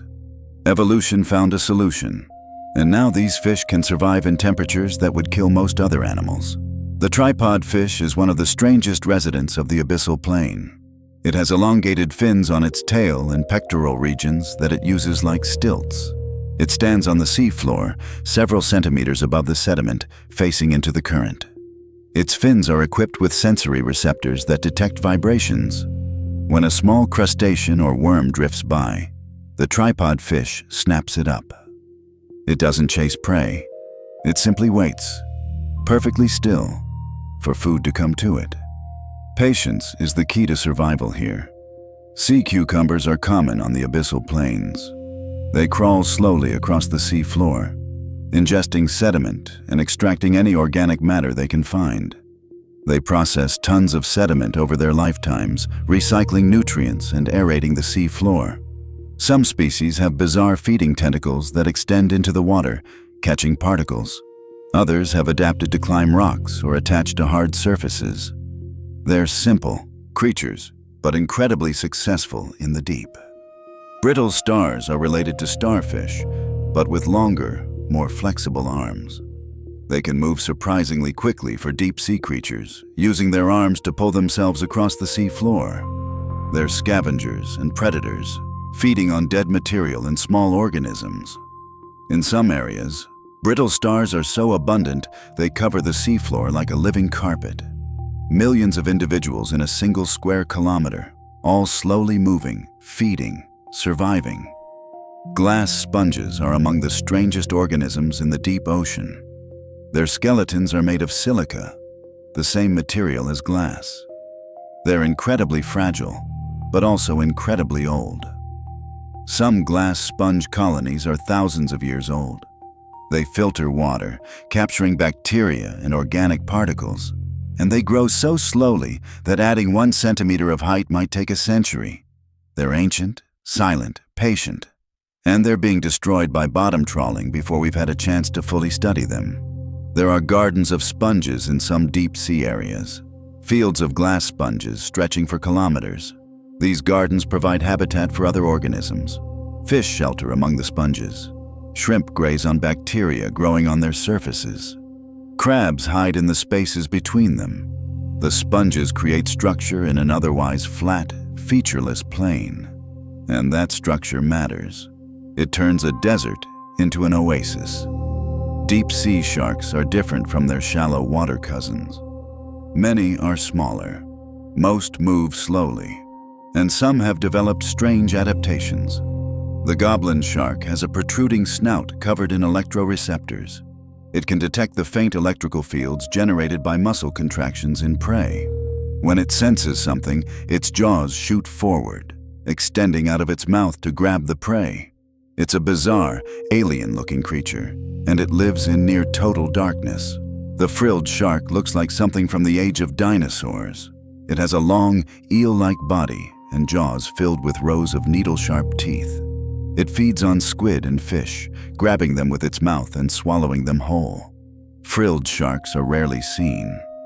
Most of what we know comes from specimens caught accidentally or washed ashore. They live deep, possibly below 600 meters, and only come near the surface at night. If they come at all. The Greenland shark is one of the longest living vertebrates on Earth.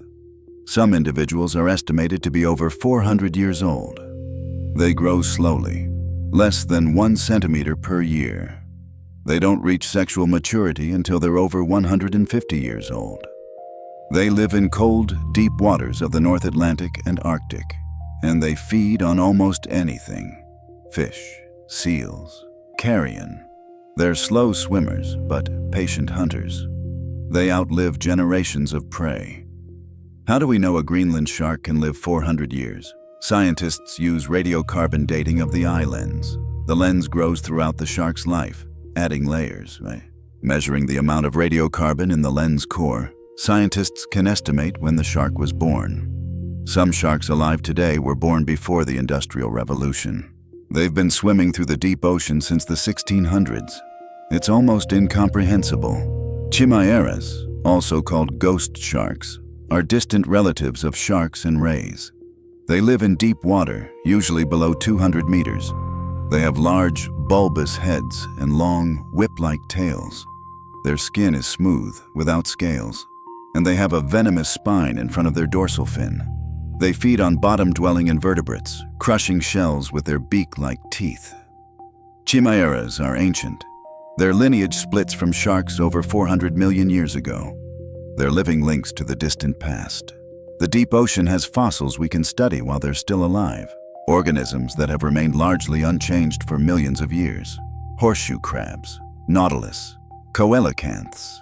These species survived mass extinctions, climate shifts, and countless environmental changes. They found a niche in the deep ocean and stayed there, evolving slowly or not at all. They're time capsules, windows into ancient oceans. Nautilus are cephalopods related to squid and octopuses, but with a hard, spiral shell. They live in the Pacific and Indian Oceans, usually at depths of 100 to 600 meters. They rise toward the surface at night to feed and descend during the day. Their shells are divided into chambers filled with gas, which they use to control buoyancy. They've existed in roughly the same form for over 500 million years. They predate fish. They predate most complex life on land. There are fewer large predators in the deep ocean than in shallow water. Food is too scarce to support big populations of big animals. Most deep-sea predators are small, opportunistic, and patient. They wait for food rather than actively hunting, and when food does arrive, they consume as much as possible. This feast or famine existence has shaped their bodies, their behavior, and their life histories. Deep-sea food webs are simpler than shallow water food webs. There are fewer species, fewer interactions, less redundancy. This makes deep-sea ecosystems fragile.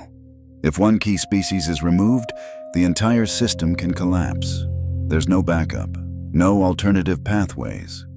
Everything is connected, and everything depends on everything else. Energy in the deep ocean comes mostly from above. Sunlight drives photosynthesis at the surface. Phytoplankton grow. Zooplankton eat them. Fish eat the zooplankton. And when these organisms die, they sink. The deep ocean lives on the leftovers from the surface. It's a trickle-down economy. And when surface productivity declines, the deep ocean feels it. Less food, smaller populations, slower growth. But there are exceptions. Hydrothermal vents and cold seeps create energy from chemistry. These ecosystems don't depend on sunlight. They could exist even if the sun went dark. And this has led some scientists to wonder whether similar ecosystems might exist on other worlds. Europa, one of Jupiter's moons, has a liquid ocean beneath its icy crust. Could there be hydrothermal vents there? Could life exist in that dark, cold ocean, powered by chemistry alone? We don't know. But the deep ocean on Earth shows us that it's possible. Enceladus, a moon of Saturn, also has a subsurface ocean. Geysers erupt from cracks in its icy surface, spraying water into space. Analysis of this water shows organic molecules, salts, hydrogen, all ingredients necessary for life. If life exists on Enceladus, it would resemble life in Earth's deep ocean. Blind, cold, living off chemical energy. And studying Earth's Hadal zone might teach us where to look and what to look for. The deep ocean is an analog for alien oceans. By understanding how life survives here, we learn what might be possible elsewhere. Every deep-sea expedition is not just about Earth.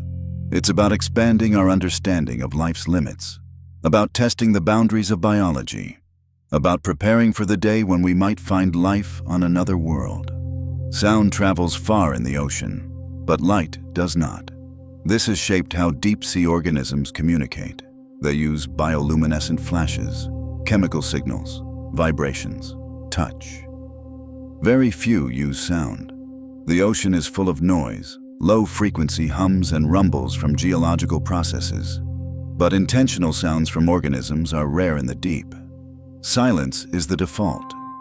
Some deep-sea fish have lateral lines, sensory organs that detect water movement. These lines run along the sides of their bodies, picking up vibrations from nearby objects. A fish can sense a predator approaching without seeing or hearing it. It feels the displacement of water, the pressure wave created by movement. It's a sixth sense, finely tuned to the deep ocean environment. Electroreception is another sense used by some deep-sea creatures. Sharks, rays, some fish. They can detect the faint electrical fields generated by living organisms. Every muscle contraction creates a tiny electrical pulse, and in the deep ocean, where visibility is zero, this sense becomes invaluable. A shark can find prey buried in sediment. It can detect a fish hiding in a crevice. It doesn't need to see. It feels the electricity of life. Can you imagine navigating by electricity? By sensing the faint hum of a living body in the darkness? It's so different from how we experience the world. And yet, for deep sea sharks, it's normal. It's how they've always lived. The ocean is full of sensory experiences we can't perceive. Worlds within worlds, hidden from our senses, but vibrant to those who live there. We're more than halfway now. The depths still hold mysteries, still offer wonders. Let your thoughts drift like marine snow, sinking slowly through layers of water, settling gently. What part of this dark world fascinates you most? The creatures? The silence? The sheer impossibility of it all? Rest with that question. More is coming. The ocean floor is not flat. It's a landscape of mountains, valleys, ridges, and plains. Mid-ocean ridges run like seams across the planet, marking where tectonic plates pull apart. These ridges are the birthplaces of new ocean crust. Magma rises from the mantle, cools, and solidifies, creating fresh sea floor. The process is continuous, happening right now, beneath thousands of meters of water. The Earth is constantly renewing itself. The longest mountain range on Earth is underwater. The mid-ocean ridge system stretches over 65,000 kilometers, wrapping around the globe like the seam on a baseball. It's taller than the Himalayas in places, and almost no one has seen it. It's hidden beneath the ocean, known only through sonar mapping and occasional submersible visits. If you drained the ocean, this ridge would be the most prominent feature on Earth's surface. Hydrothermal vents cluster along these ridges. Where the crust is thin and fresh, seawater seeps down through cracks, gets heated by magma, and erupts back out carrying dissolved minerals. The vents are temporary. They form, thrive for decades or centuries, then shut down when geological conditions change. And when they do, the ecosystems built around them die. But new vents form elsewhere. Life migrates. Larvae drift through the ocean until they find a new vent, and the cycle begins again. The ocean floor spreads at different rates in different places. In the Atlantic, the seafloor spreads about 2.5 centimeters per year, about as fast as your fingernails grow. In the Pacific, it's faster, up to 15 centimeters per year in some places. Over millions of years, this slow spreading creates entire ocean basins. The Atlantic Ocean is widening. The Pacific is shrinking. Continents drift. Oceans grow and vanish. The Earth is never still. Subduction zones are where ocean crust dives back into the mantle. When two tectonic plates collide, the denser oceanic plate is forced beneath the lighter continental plate. It descends into the mantle, where it melts and is recycled. This process creates deep ocean trenches. The Mariana Trench, the Peru-Chile Trench, the Japan Trench. These are the scars left by subduction, the deepest places on Earth. Subduction zones are also where most powerful earthquakes occur. The friction between plates builds stress. When the stress exceeds the strength of the rock, the plate slips suddenly, releasing enormous energy. These earthquakes can trigger tsunamis, massive waves that travel across ocean basins at speeds exceeding 800 kilometers per hour. In deep water, tsunamis are barely noticeable, just a slight rise in sea level. But when they reach shallow coastal waters, they slow down and grow taller. Some tsunamis have reached heights of over 30 meters. They're among the most destructive natural disasters on Earth. The 2004 Indian Ocean tsunami killed over 200,000 people. It was triggered by a massive earthquake off the coast of Sumatra, a magnitude 9.1. The seafloor ruptured along a length of over 1,500 kilometers. The displacement of water created a tsunami that radiated outward in all directions. Coastal communities had little warning.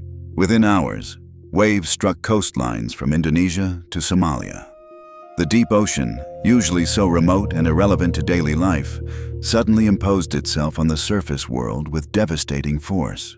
Earthquakes reshaped the ocean floor constantly. Underwater landslides, collapsing seamounts, shifting sediment. The ocean floor is geologically active, changing in ways we rarely witness. And these changes affect marine life. Habitats are destroyed. Communities are buried. But over time, life returns. It always does. Volcanic islands are born from the ocean floor. Magma rises through weak points in the crust, building underwater mountains. Over thousands or millions of years, these mountains grow tall enough to break the surface. Hawaii is the most famous example. It's a chain of volcanic islands built over a hot spot, a plume of magma rising from deep in the mantle. As the Pacific Plate moves over the hot spot, new volcanoes form. The big island of Hawaii is still growing. New lava flows add land to its coastline every year. Seamounts are underwater volcanoes that never reach the surface. There are tens of thousands of them scattered across the ocean floor. They create unique habitats. Currents hitting a seamount are forced upward, bringing nutrients from the deep. This fuels blooms of plankton, which attract fish, which attract larger predators.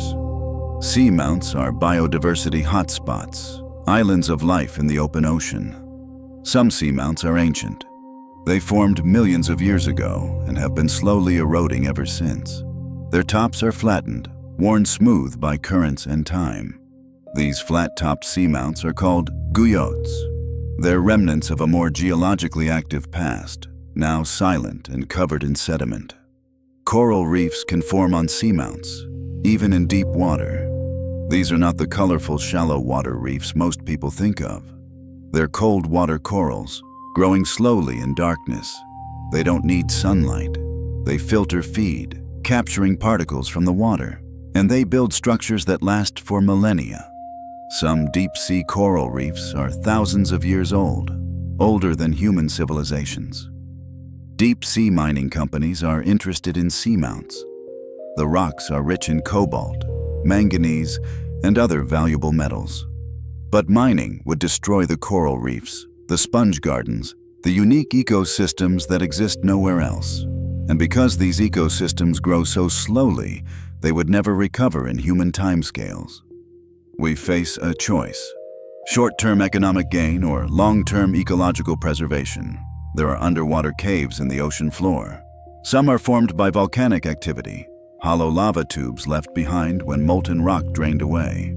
Others are carved by water, though the process is different underwater than on land. These caves provide shelter for organisms. Fish hide in them during the day. Crabs and lobsters make them home. And some caves host unique ecosystems, isolated from the outside ocean for thousands of years. And hyaline caves are partially submerged caves with connections to the ocean. They're found in coastal areas and on islands. The water inside is a mix of fresh and salt water, creating unique conditions. Species living in these caves are often found nowhere else.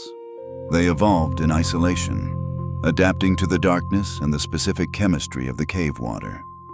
Some uncaline species have no eyes, no pigment. They've lost features that became unnecessary in permanent darkness. Exploring underwater caves is dangerous. Visibility is often poor. Silt can be stirred up, turning the water opaque. Navigation is difficult, and there's always the risk of getting lost or running out of air. But cave divers continue to explore, mapping these hidden spaces and documenting the life within them. Each cave is a world unto itself, separate from the ocean outside. The ocean contains methane trapped in sediment.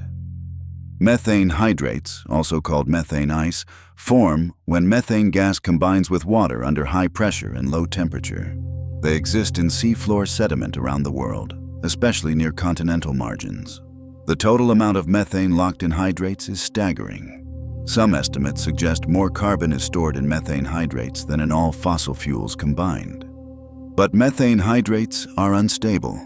If the ocean warms or if pressure decreases, they can destabilize and release methane. This has happened in the past. Some scientists believe that a massive methane release contributed to the Paleocene-Eocene thermal maximum, a period of extreme warming 55 million years ago. Temperatures spiked, ocean chemistry changed, species went extinct, and it took hundreds of thousands of years for the planet to recover. Could it happen again? Possibly. If ocean temperatures continue to rise, methane hydrates could destabilize. The released methane would accelerate warming, which would release more methane, creating a feedback loop. It's a low probability but high consequence scenario. One more reason to understand and monitor the deep ocean. There are mud volcanoes on the ocean floor. These aren't true volcanoes. They don't erupt lava. Instead, they expel mud, water, and gas from deep beneath the seafloor. The mud is often warm, heated by geothermal processes, and it carries with it minerals and organic compounds. Bacteria colonize the mud, forming mats, and other organisms feed on the bacteria. It's another chemosynthetic ecosystem powered by geology rather than sunlight. Some mud volcanoes are enormous, hundreds of meters across. They build cones of sediment that rise above the surrounding seafloor. Others are smaller, just depressions that occasionally bubble with gas. They're found in many ocean basins, often near tectonic boundaries, and they're still being discovered. Every deep-sea expedition finds new features, new ecosystems, new surprises. The deep ocean holds clues to Earth's history. Sediment cores drilled from the seafloor contain layers representing millions of years. Each layer is a snapshot of a moment in time. The types of microfossils present indicate temperature and ocean chemistry. Volcanic ash marks major eruptions. Chemical signatures reveal changes in atmospheric composition. By studying these cores, scientists reconstruct past climates, ancient ocean currents, and long-term cycles of warming and cooling. One of the most important discoveries from ocean sediment cores is the timing of ice ages. Earth has experienced multiple cycles of glaciation and warming over the past few million years. These cycles are driven by variations in Earth's orbit and axial tilt, known as Milankovitch cycles. Sediment cores show that ice ages occur roughly every 100,000 years. We're currently in a warm period, an interglacial, but another ice age will eventually come. The ocean remembers these cycles, written in layers of sediment. Ocean sediment also records mass extinctions. The asteroid impact that killed the dinosaurs left a layer of iridium-rich sediment around the world. Beneath that layer, dinosaur fossils are common. Above it, they vanish. The ocean floor preserves the evidence of catastrophe, a reminder that Earth has experienced sudden dramatic changes before, and it will again. There are also impact craters on the ocean floor. Asteroids and comets have struck Earth throughout its history. Most impacts occur in the ocean simply because the ocean covers most of the planet's surface. These craters are hard to find. They're buried under sediment or eroded by currents, but some have been identified using sonar and geological surveys. The Chesapeake Bay impact crater, for example, formed 35 million years ago when an asteroid struck the shallow sea that covered the region. The crater is over 85 kilometers wide, now buried beneath sediment and water. The ocean floor is a museum. It holds the history of impacts, extinctions, climate shifts, and geological upheaval, and we're only beginning to read it. Each expedition, each core sample, each sonar map adds to our understanding. The ocean is patient. It keeps its records well, and slowly, we're learning to interpret them. Deep ocean exploration requires technology that can withstand extreme conditions. Pressure, darkness, cold, corrosive salt water. Building equipment that can survive in the Hadal zone is an engineering challenge on par with building spacecraft. Materials must be strong but lightweight. Electronics must function under crushing pressure. Power systems must operate for hours or days without recharge. Every component must be tested, retested, and proven reliable. Failure in the deep ocean is catastrophic. Submersibles are often spherical because a sphere distributes pressure evenly. Any weak point, any imperfection can cause collapse. The sphere must be perfectly machined, with walls thick enough to resist pressure, but not so thick that the vessel becomes too heavy to move. Titanium is commonly used because it's strong and relatively light, but even titanium has limits. The deepest diving submersible currently in operation is the DSV limiting factor. It's designed to reach full ocean depth, 11,000 meters. It has a titanium sphere for the crew, reinforced viewports, and advanced life support systems.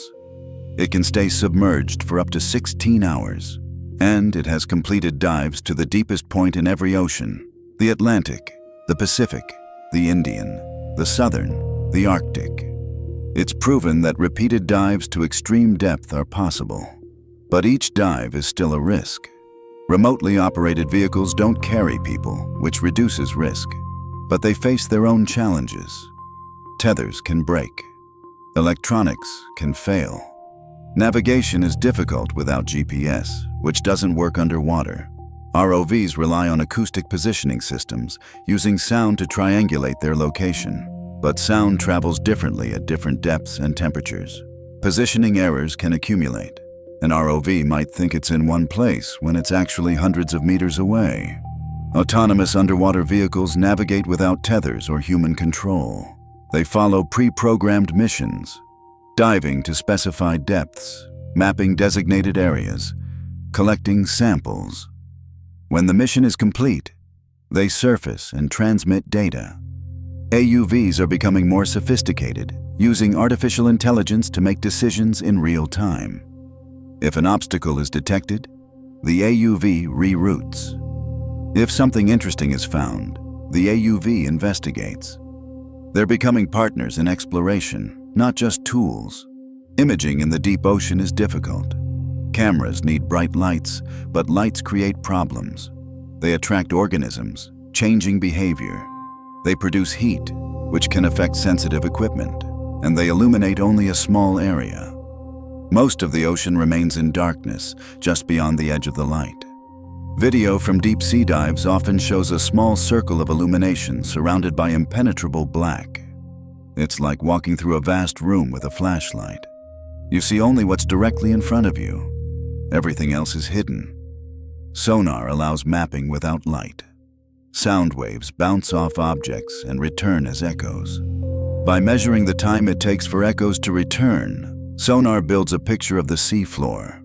Multi-beam sonar can map large areas quickly, creating detailed three-dimensional maps.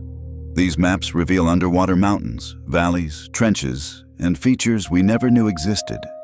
The ocean floor is being mapped slowly, one survey at a time, but it will take decades to complete. Sampling is another challenge. How do you collect a fragile organism from 11,000 meters depth without destroying it? The pressure change during ascent can cause tissues to rupture. Gases dissolved in body fluids come out of solution, forming bubbles. It's like decompression sickness in divers, but worse. Some deep-sea organisms don't survive the journey to the surface. They arrive dead or dying, their bodies distorted by pressure changes. Pressurized containers can help. Some sampling devices are designed to maintain deep-sea pressure during ascent. The organism stays in its natural environment, even on the surface. This allows scientists to study living deep-sea creatures in laboratories, observing their behavior and physiology. But these systems are complex and expensive. Most sampling is still done without pressure preservation. Despite the challenges, deep ocean exploration continues. New technologies are developed, new methods are tested, and every year we learn more. The ocean reveals itself slowly, reluctantly, but steadily. And each discovery raises new questions. Why does life exist here? How does it survive? What else is waiting just beyond the reach of our current technology? Are you still with me in this quiet journey through the deep? Does it feel like we're descending together, layer by layer, into a world few have seen? Let your breathing slow. Let your thoughts settle like sediment. There's still more to explore, but we're taking it gently. One fact at a time, one layer deeper. For most of human history, the ocean was a mystery. Ancient sailors feared what lay beneath their ships. They told stories of sea monsters, vast creatures lurking in the depths. The Kraken, Leviathan, Scylla, and Charybdis. These weren't just myths. They were attempts to explain the unexplainable. Strange tentacles rising from the water, massive shapes glimpsed in storms, whales breaching unexpectedly. The ocean was feared because it was unknown, and in many ways, it still is. The first systematic study of the deep ocean began in the 1800s. Naturalists dragged nets behind ships, pulling up creatures from depths previously thought lifeless. Each haul brought surprises. Fish with enormous jaws, translucent shrimp, worms with no eyes. Scientists realized the ocean wasn't empty. It was full of life, just life adapted to conditions humans couldn't survive. The HMS Challenger expedition from 1872 to 1876 was the first major scientific exploration of the world's oceans. The ship traveled nearly 70,000 nautical miles, collecting samples from depths exceeding 8,000 meters. The expedition discovered over 4,000 new species. It measured ocean temperatures at different depths. It mapped currents. It collected sediment cores. The data from the Challenger expedition filled 50 volumes and formed the foundation of modern oceanography. One discovery from the Challenger expedition changed everything. Samples from the deep ocean floor contained manganese nodules, potato-sized lumps of metal. Scientists realized the ocean floor wasn't barren rock. It was rich in resources. This discovery would eventually lead to interest in deep-sea mining, a practice now controversial but driven by the need for rare metals used in electronics and batteries. Diving technology advanced slowly. Early diving bells allowed people to descend a few meters, Diving suits with air pumped from the surface extended that range. But deep diving remained impossible until the development of pressurized vessels. The bathysphere, invented in the 1930s, was a steel sphere lowered on a cable. It reached depths of over 900 meters. Observers inside described a world of bioluminescent flashes and strange silhouettes passing in the darkness. In 1960, the bathyscaphe Trieste descended to Challenger Deep, the deepest known point in the ocean. Jacques Pickard and Don Walsh spent 20 minutes on the seafloor at a depth of nearly 11,000 meters. They saw a flatfish and some shrimp. Life existed even there. The dive proved that the entire ocean, no matter how deep, could potentially support life. It was one of the greatest achievements in exploration history. For decades after the Trieste dive, no one returned to Challenger Deep. The technology was too expensive, the risks too high. The scientific value, some argued, was too limited to justify the cost. But in 2012, filmmaker James Cameron made a solo dive in a specially designed submersible. He spent hours on the seafloor, filming and collecting samples. The images he brought back showed a barren, muddy plain. But even there, bacterial mats covered rocks. Amphipods swarmed bait. Life persisted. Since then, more dives have been made. Victor Vescovo, an explorer and investor, completed dives to the 5 deepest points in the world's oceans between 2018 and 2019. His submersible, the DSV limiting factor, was designed for repeated deep dives. Each expedition discovered new species. Each brought back samples that expanded our understanding. The Hadal Zone is no longer completely unknown, but it remains largely unexplored. The ocean is the least explored place on Earth. We've mapped more of the moon's surface than the ocean floor. We've sent more people into space than to the deepest trenches. This isn't because we don't care. It's because ocean exploration is difficult and expensive. A single deep-sea expedition can cost millions of dollars. And unlike space exploration, which captures public imagination, ocean exploration often goes unnoticed. But the ocean affects us in ways space does not. It regulates climate by absorbing heat and carbon dioxide. It produces over half the oxygen we breathe through phytoplankton photosynthesis. It provides food for billions of people.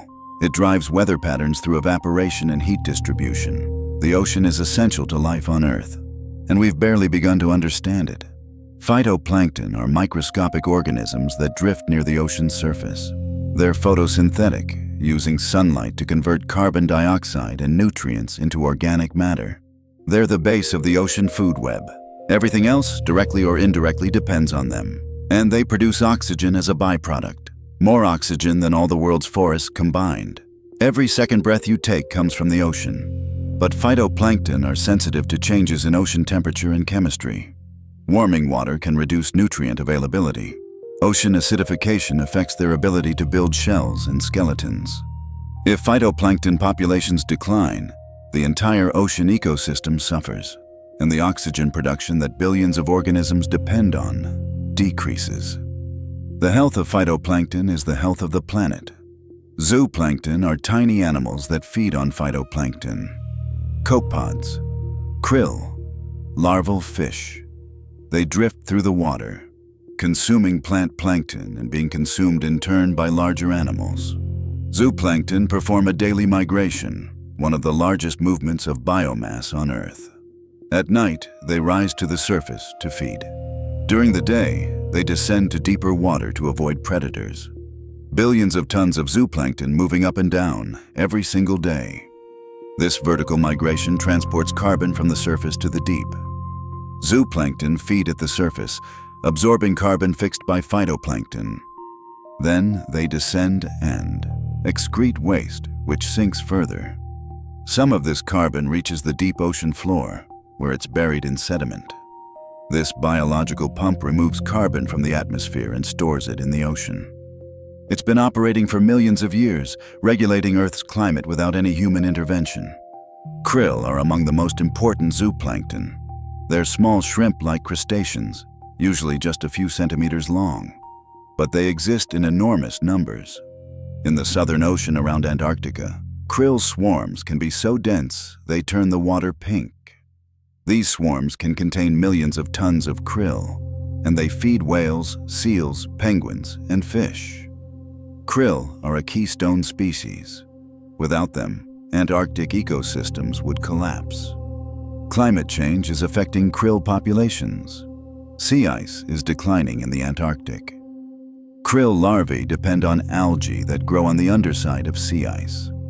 Less ice means fewer algae, which means fewer krill. And if krill populations decline, everything that feeds on them suffers. Penguins produce fewer chicks. Whale populations struggle. The entire ecosystem shifts.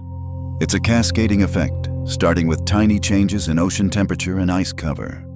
The ocean absorbs about 30% of human-produced carbon dioxide. This helps slow climate change by removing CO2 from the atmosphere. But it comes at a cost. When carbon dioxide dissolves in seawater, it forms carbonic acid.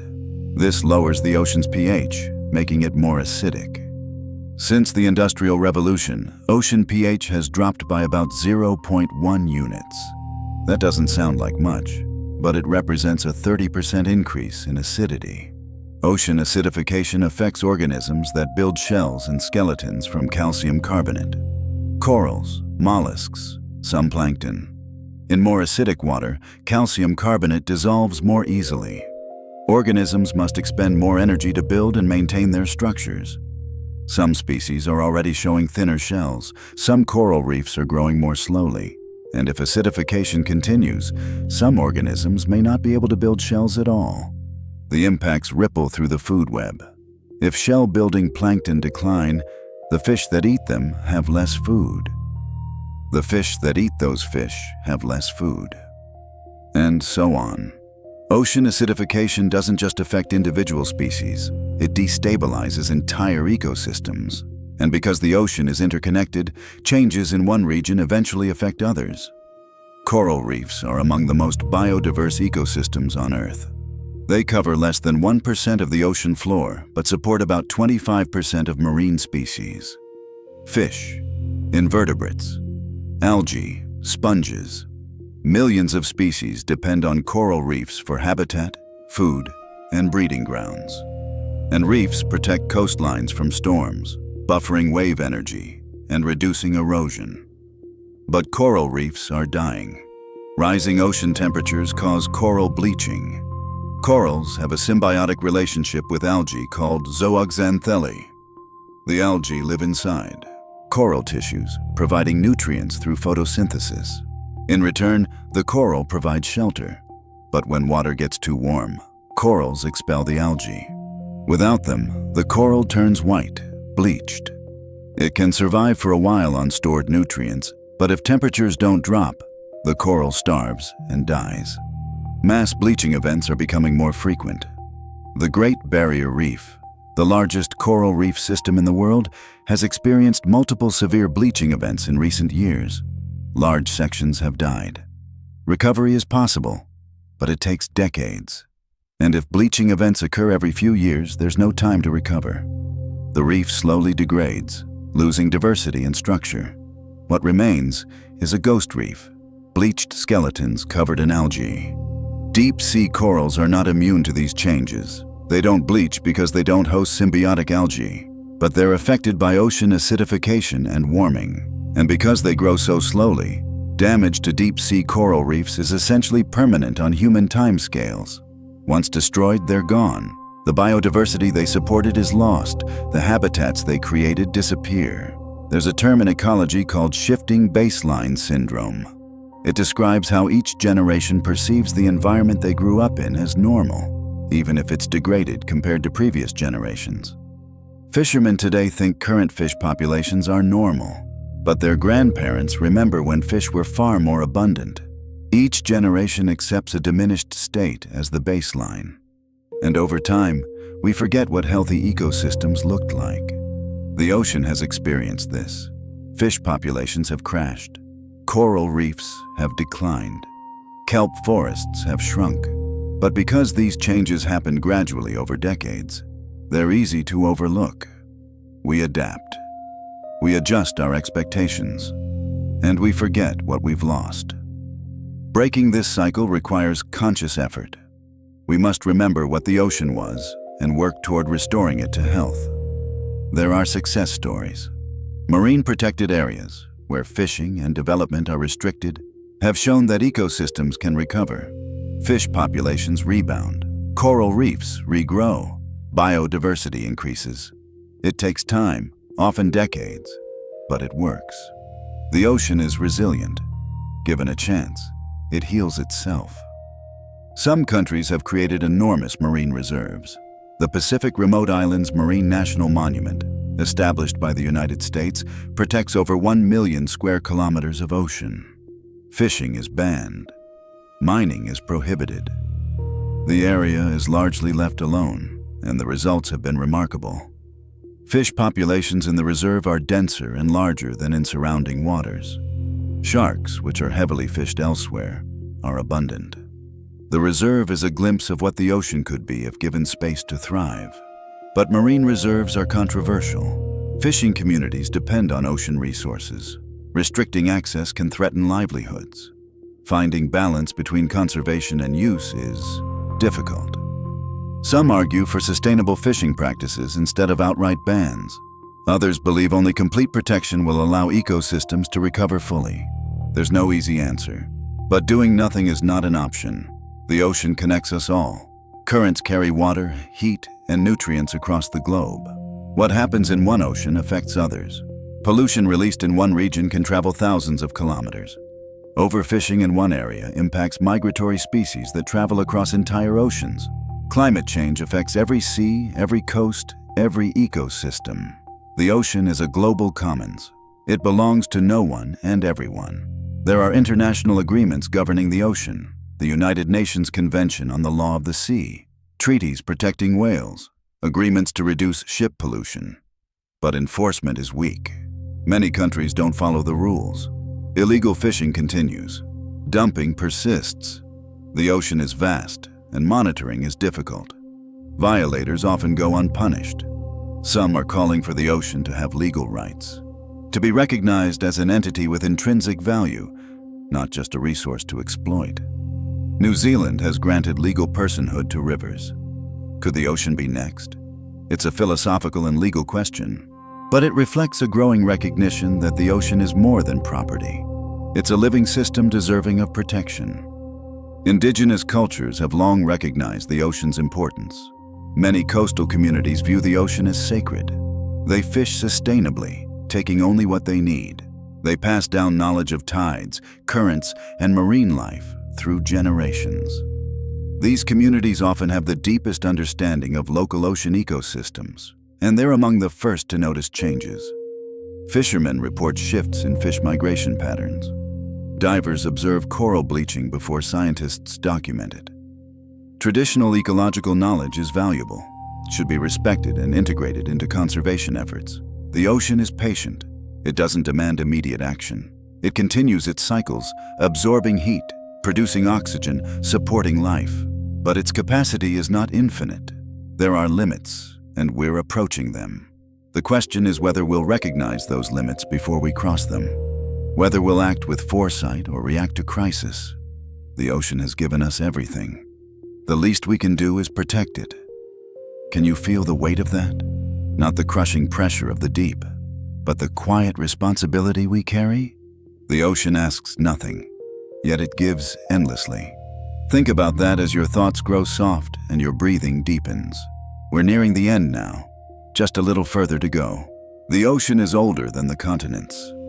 Water has existed on Earth for over 4 billion years. The first oceans formed when the planet cooled enough for water vapor to condense. Rain fell for millions of years, filling basins and creating seas. And somewhere in those ancient oceans, life began. The first cells, the first replicators, the origin of everything we know as life today. No one knows exactly where or how life started, but many scientists believe it happened in the ocean, perhaps near hydrothermal vents, where chemical energy was abundant, perhaps in shallow tidal pools, where organic molecules concentrated and mixed, perhaps in the open water, where lightning strikes provided energy for chemical reactions. The ocean was the cradle, and every living thing on Earth, from bacteria to blue whales to humans, traces its ancestry back to those first ocean-dwelling organisms. For billions of years, life existed only in the ocean.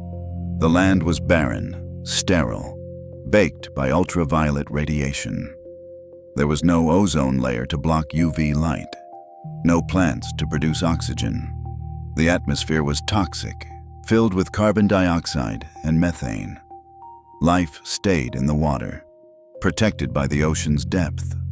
And slowly, over eons, photosynthetic bacteria began producing oxygen.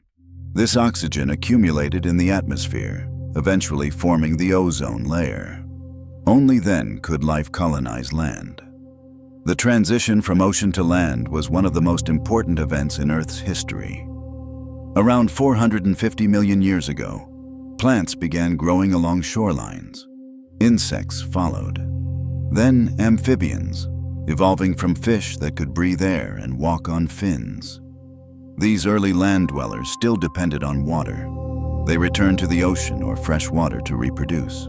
But over time, some species became fully terrestrial, and the land, once lifeless, became home to forests, animals, and eventually humans. But we never truly left the ocean. Our bodies still carry its chemistry. Human blood has a similar salt concentration to seawater. Our cells function in a liquid environment. We gestated in amniotic fluid, a miniature ocean inside our mothers. We are, in a very real sense, the ocean's children. We carry it within us. The ocean shaped human history. Coastal settlements were among the first civilizations. Access to the sea meant access to food, trade routes, and transportation. Fishing sustained populations. Ships connected distant cultures. Ideas, goods, and people moved across oceans, creating networks that spanned continents. The Mediterranean, the Indian Ocean, the Pacific. Each became a highway for human expansion.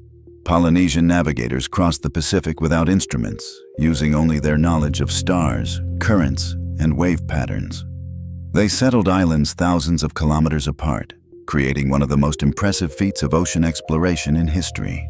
They read the ocean like a map, understanding its moods and movements.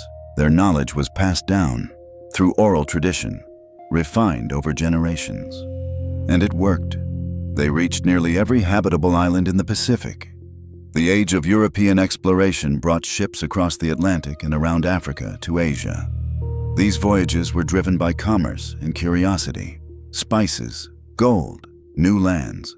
But they also brought conflict, colonization, exploitation, slavery.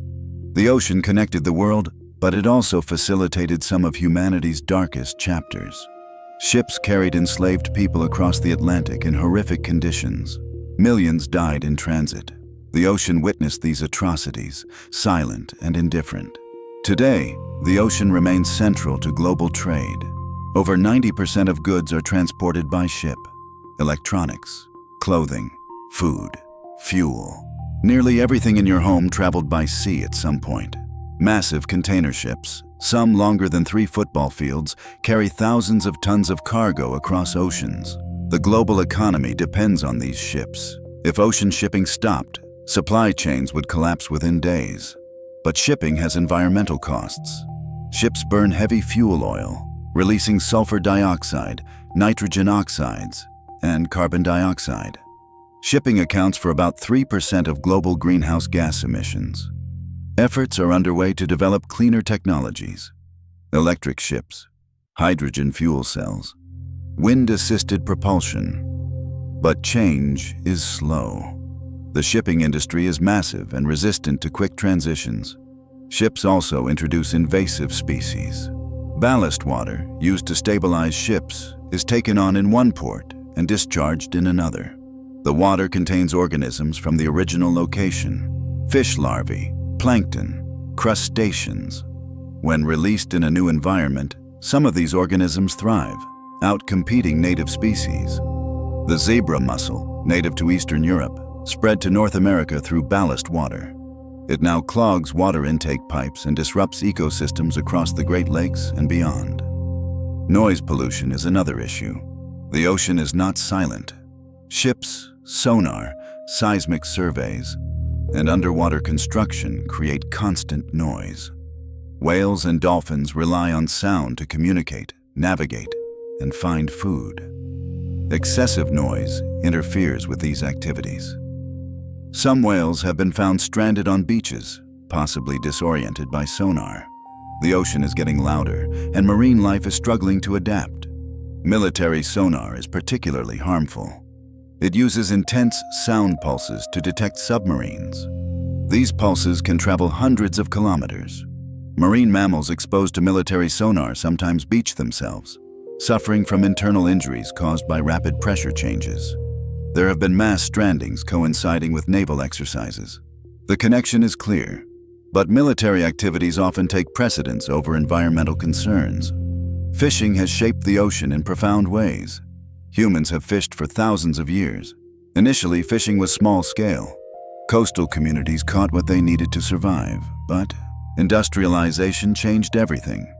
Large trawlers, factory ships, sonar to locate fish schools, nets that can capture tons of fish in a single haul. Fishing became an industry, extracting resources on an unprecedented scale. Many fish populations have collapsed. Atlantic cod, once so abundant off Newfoundland that you could supposedly walk on their backs, was fished to near extinction. The fishery collapsed in the early 1990s. Tens of thousands of people lost their jobs. And despite decades of restricted fishing, the cod population has not fully recovered. Ecosystems can reach tipping points. Once crossed, recovery is slow or impossible. Overfishing doesn't just affect target species. Bycatch, the unintended capture of non-target species, is a major problem. Turtles, dolphins, sharks, seabirds. They're caught in nets meant for other fish and discarded, often dead. Some fishing methods have bycatch rates exceeding 50%. For every ton of shrimp caught, several tons of other marine life may be killed and thrown away. It's wasteful and destructive. Bottom trawling is among the most damaging fishing methods. Heavy nets are dragged across the seafloor, scooping up everything in their path. The nets destroy coral reefs, sponge beds, and other habitats. They churn up sediment, smothering organisms that can't move, and they catch far more than just the target species. Bottom trawling has been compared to clear-cutting forests. It leaves barren wastelands where diverse ecosystems once thrived. Some countries have banned bottom trawling in certain areas. Marine protected areas prohibit destructive fishing practices, but enforcement is difficult. Illegal fishing continues, and the economic pressure to fish, especially in regions where livelihoods depend on it, makes change challenging. Fishing communities need alternatives. Sustainable aquaculture, tourism, conservation jobs. Transitioning away from destructive practices requires support, not just regulation. Aquaculture, or fish farming, is growing rapidly. It now produces more seafood than wild fisheries. Salmon, shrimp, tilapia, oysters. These species are farmed in coastal pens, inland ponds, or tanks. Done well, aquaculture can reduce pressure on wild fish populations. Done poorly, it creates new problems. Pollution from waste, escapes of farmed fish that compete with wild populations, disease outbreaks that spread to wild fish. Like any industry, aquaculture has trade-offs. Some aquaculture is remarkably sustainable. Shellfish farming, for example, can actually improve water quality. Oysters and mussels filter water as they feed, removing excess nutrients and particles. They don't require feed because they eat plankton from the surrounding water, and they're grown on ropes or in cages that don't damage the sea floor. When done right, shellfish farming benefits both the environment and the economy. The ocean provides resources beyond food. Medicines derived from marine organisms are being developed. Compounds from sponges, toxins from cone snails, anticoagulants from sea cucumbers. The ocean's biodiversity is a pharmaceutical treasure trove, and we've barely scratched the surface. Most marine species have never been studied. Their biochemistry remains unknown. Potential cures for diseases might exist in organisms we haven't even discovered yet. Seaweed is another valuable resource. It's used in food, cosmetics, and industrial applications. Some species can be farmed sustainably, growing quickly without fertilizer or fresh water. Seaweed absorbs carbon dioxide and releases oxygen. Large-scale seaweed farming could help mitigate climate change while providing a renewable resource. It's an idea gaining traction, especially in coastal regions looking for sustainable industries. The ocean also inspires artists, writers, musicians. The ocean has been a muse for millennia. Its beauty, its power, its mystery. People are drawn to the coast, finding peace in the rhythm of waves. The sound of the ocean is calming, its vastness humbling. There's something about standing at the edge of the ocean, looking out at the horizon, that puts life in perspective. We're small. The ocean is vast. And that's okay. Surfing, sailing, diving, swimming. Millions of people engage with the ocean recreationally. It's a source of joy, adventure, and connection to nature. And these experiences often inspire conservation. People who love the ocean want to protect it. Surfers campaign against ocean pollution. Divers document coral reef health. Sailors advocate for marine protected areas. Personal connection drives action. Tourism brings economic benefits to coastal communities. Diving tourism supports coral reef conservation in some regions. Whale watching generates income in others. When the ocean is healthy, it attracts visitors. When it's degraded, tourism suffers. Economic incentives can align with conservation goals. Protecting the ocean can be profitable, which makes protection more likely. But tourism also has impacts. Coral reefs damaged by careless divers, beaches eroded by overdevelopment, whales stressed by too many boats. Sustainable tourism requires planning and regulation. Visitor limits, codes of conduct, education. The goal is to allow people to experience the ocean without harming it. It's a balance, and not always easy to achieve. Indigenous ocean knowledge is invaluable. Communities that have lived alongside the ocean for generations understand it deeply.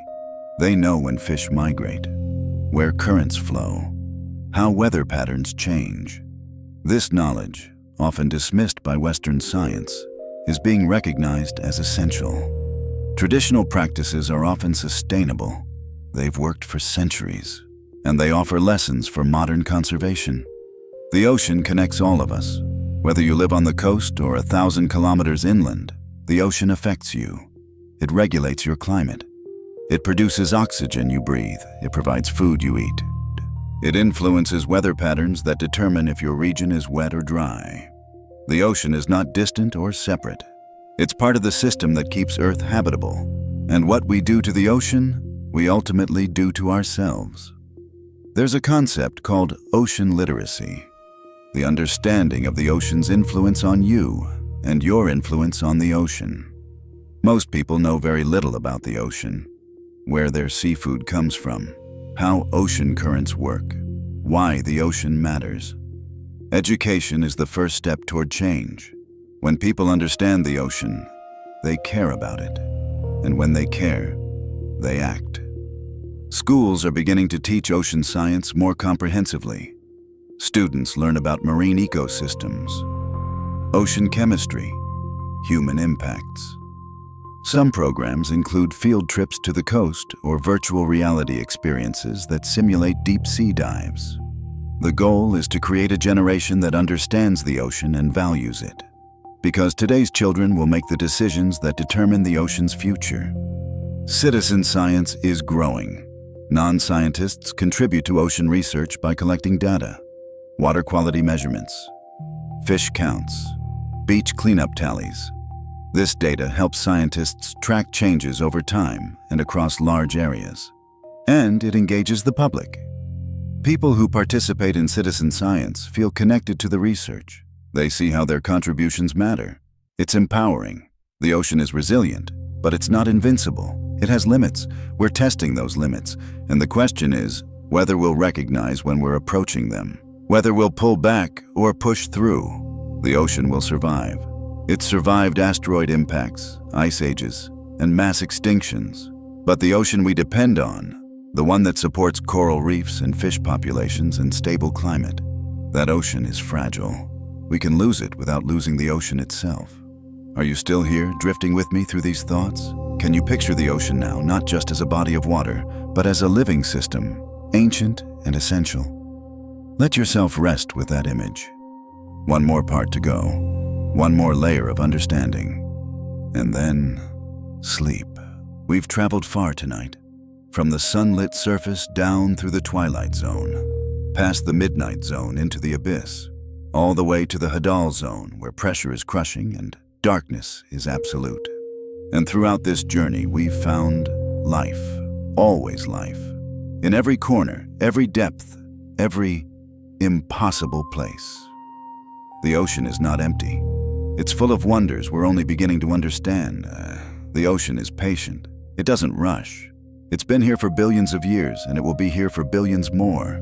Mountains rise and erode, continents drift, ice ages come and go, and through it all, the ocean continues.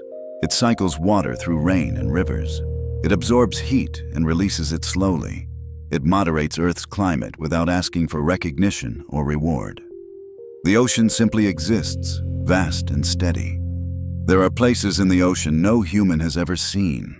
Underwater valleys, hidden caves, seamounts in remote regions. Every deep-sea expedition covers only a tiny fraction of the ocean floor. For every square kilometer mapped, thousands remain unexplored. For every species discovered, hundreds or thousands remain unknown.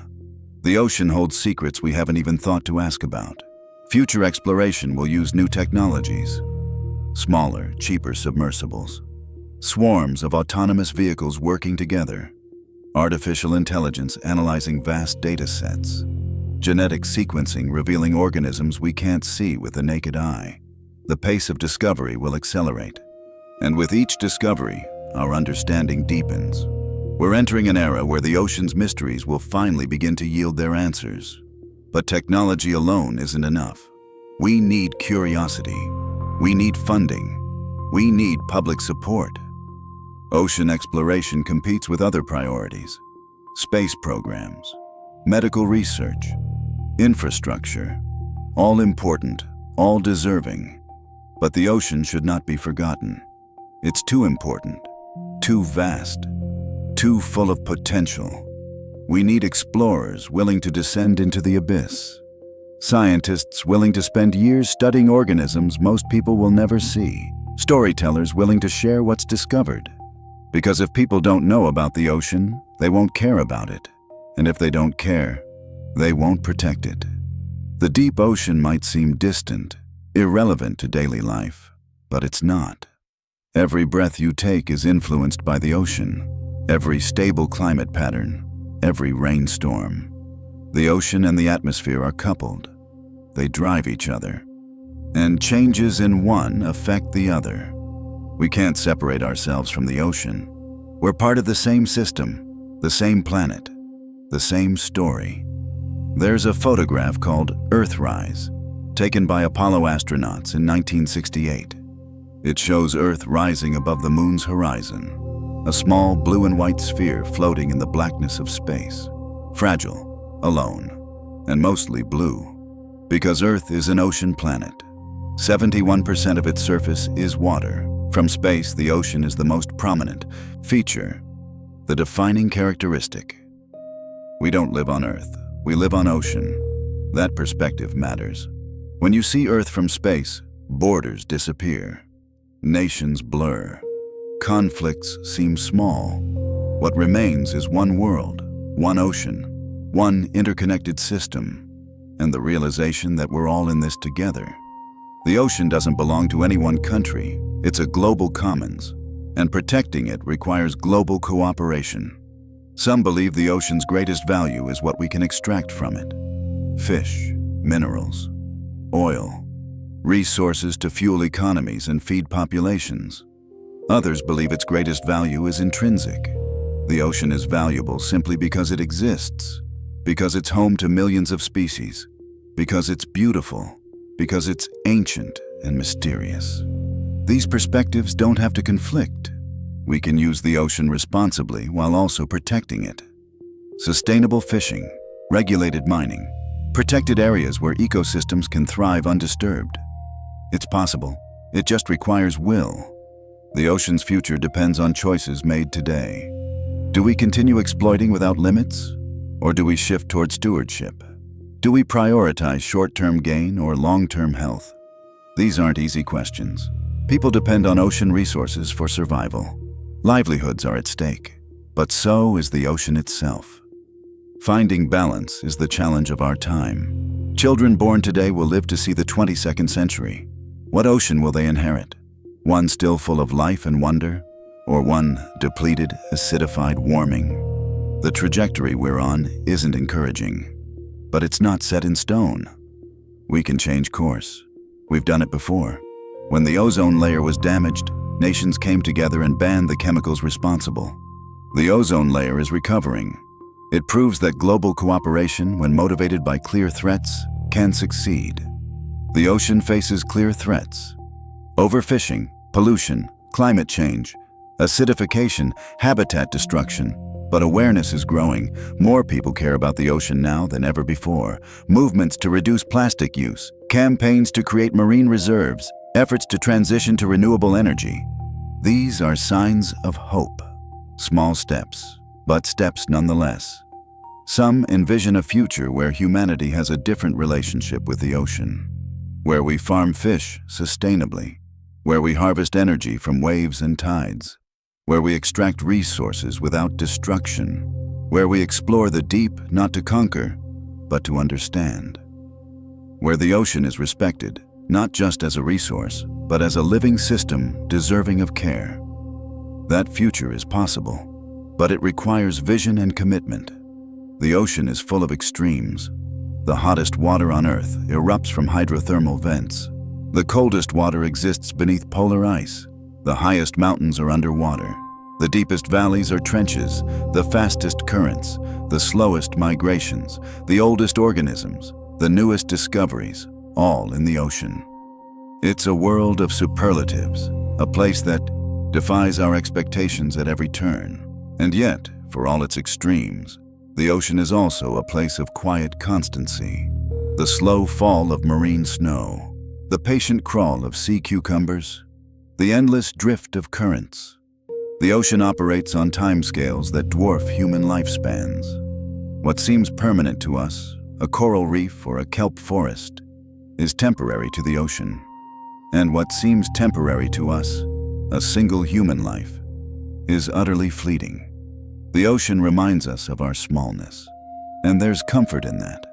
We're part of something much larger and older than ourselves. The deep ocean especially embodies this timelessness.